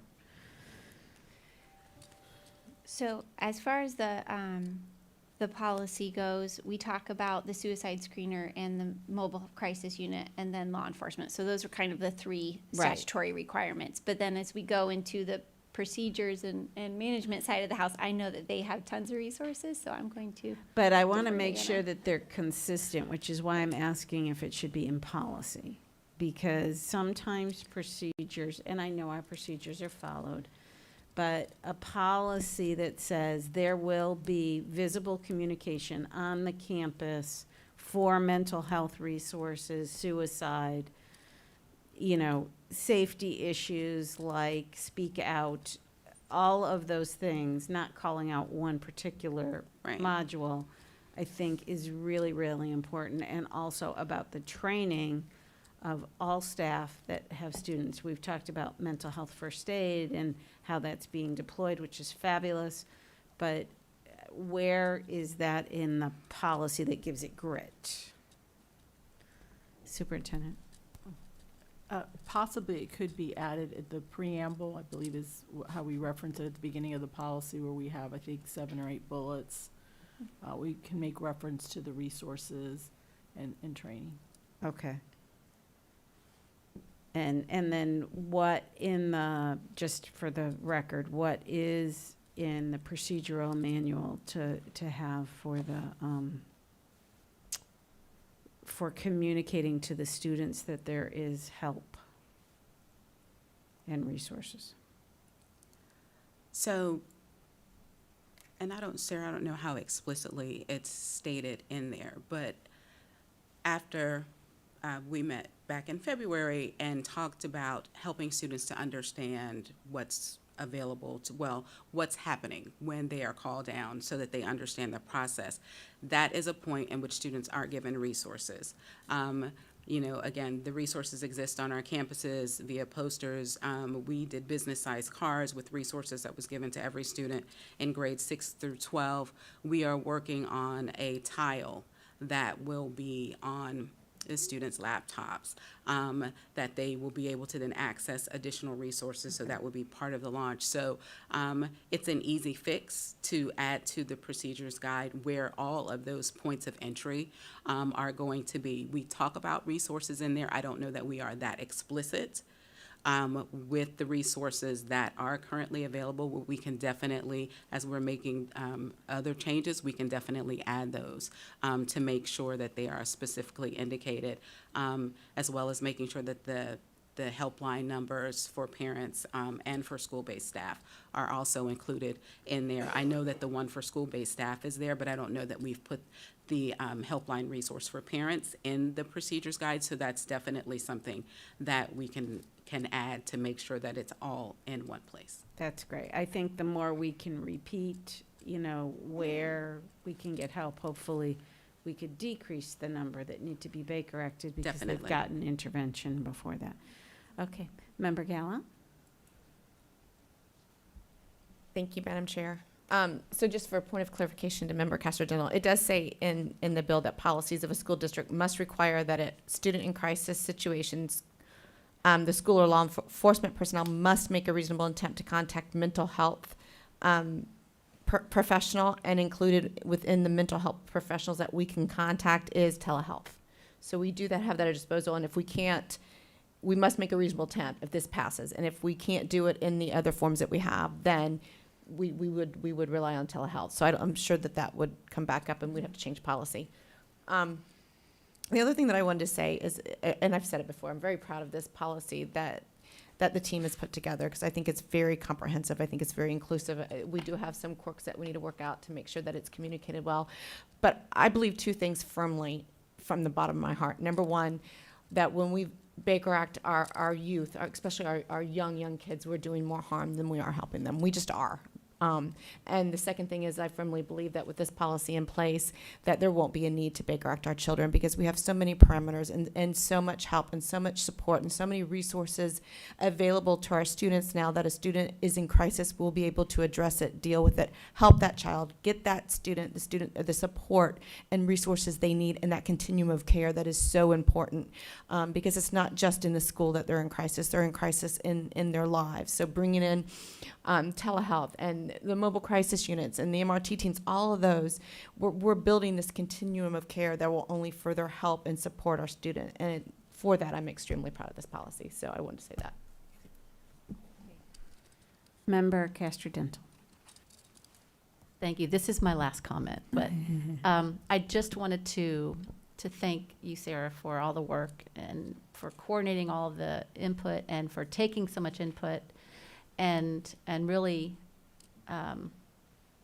crafting a policy that I think is the best, in the state. And also, I want to thank, and I don't think they ever get thanked, but all the area superintendents and associate superintendents and the deputy superintendent who are in the room right now. I know you're always here. We know you're here. But I'm glad that you're here to hear this discussion, because your ability to talk to your principals is going to be very important and when they have to deal with a situation with a student like this, and your principals need guidance, your being here will help them make those informed decisions. So thank you. Member Byrd, any closing comments? Yes, thank you so much. I just want to say thank you, as my fellow board members have already said. Thank you so much to Sarah for and the team for crafting this policy that we all have said, you know, is, I believe personally, is one of the most important policies that we've ever done. I think it's fantastic. I agree with Member Castor-General that it's probably the best in the state. I think it's so great and so important. I'm so thankful. I'm so proud of it. I'm so proud of Member Gallo and her work in Tallahassee. I'm just it's a great day to be a school board member in Orange County. Thank you for this great policy. I totally agree with what Member Castor-General said about the area superintendents and the area directors. Your work with the principals is definitely going to be vital. I think what happens is people get scared, and it's understandable, especially in the environment we live in with kids who are hurting themselves often. And, you know, when they come across a child in crisis, they get scared and they want to make sure that they are doing whatever they have to do to protect the child. But as was mentioned, sending them to a facility, especially, you know, the ones that often they get sent to, is not an environment that is going to necessarily help them. So with all of the immense resources we have in this community, all of our huge list of community partners, and all of the available mental health resources that we have, there are, I believe, better ways that we can help our kids that are in crisis. So definitely the direction for the principals is going to be vital, I think, and the administrators. But anyway, I just wanted to say thank you. The policy is fantastic. And that's it. Thanks. Thank you. So it sounds like you have the direction that you need, that you have the fan club for this policy up here, and that we'll look forward to the signing of the bill and even a little bit more tweaking to this. Deputy Superintendent Vasquez, is there anything else for the good of the order? I do want to clarify, do we have consensus to move forward, and then once the bill is signed, we can come back with some of the revisions in the bill as well as those just mentioned? That is what I heard, and unless I hear in the negative right now, we're good to go. Good. Thank you. Thank you. This meeting is adjourned. Thank you.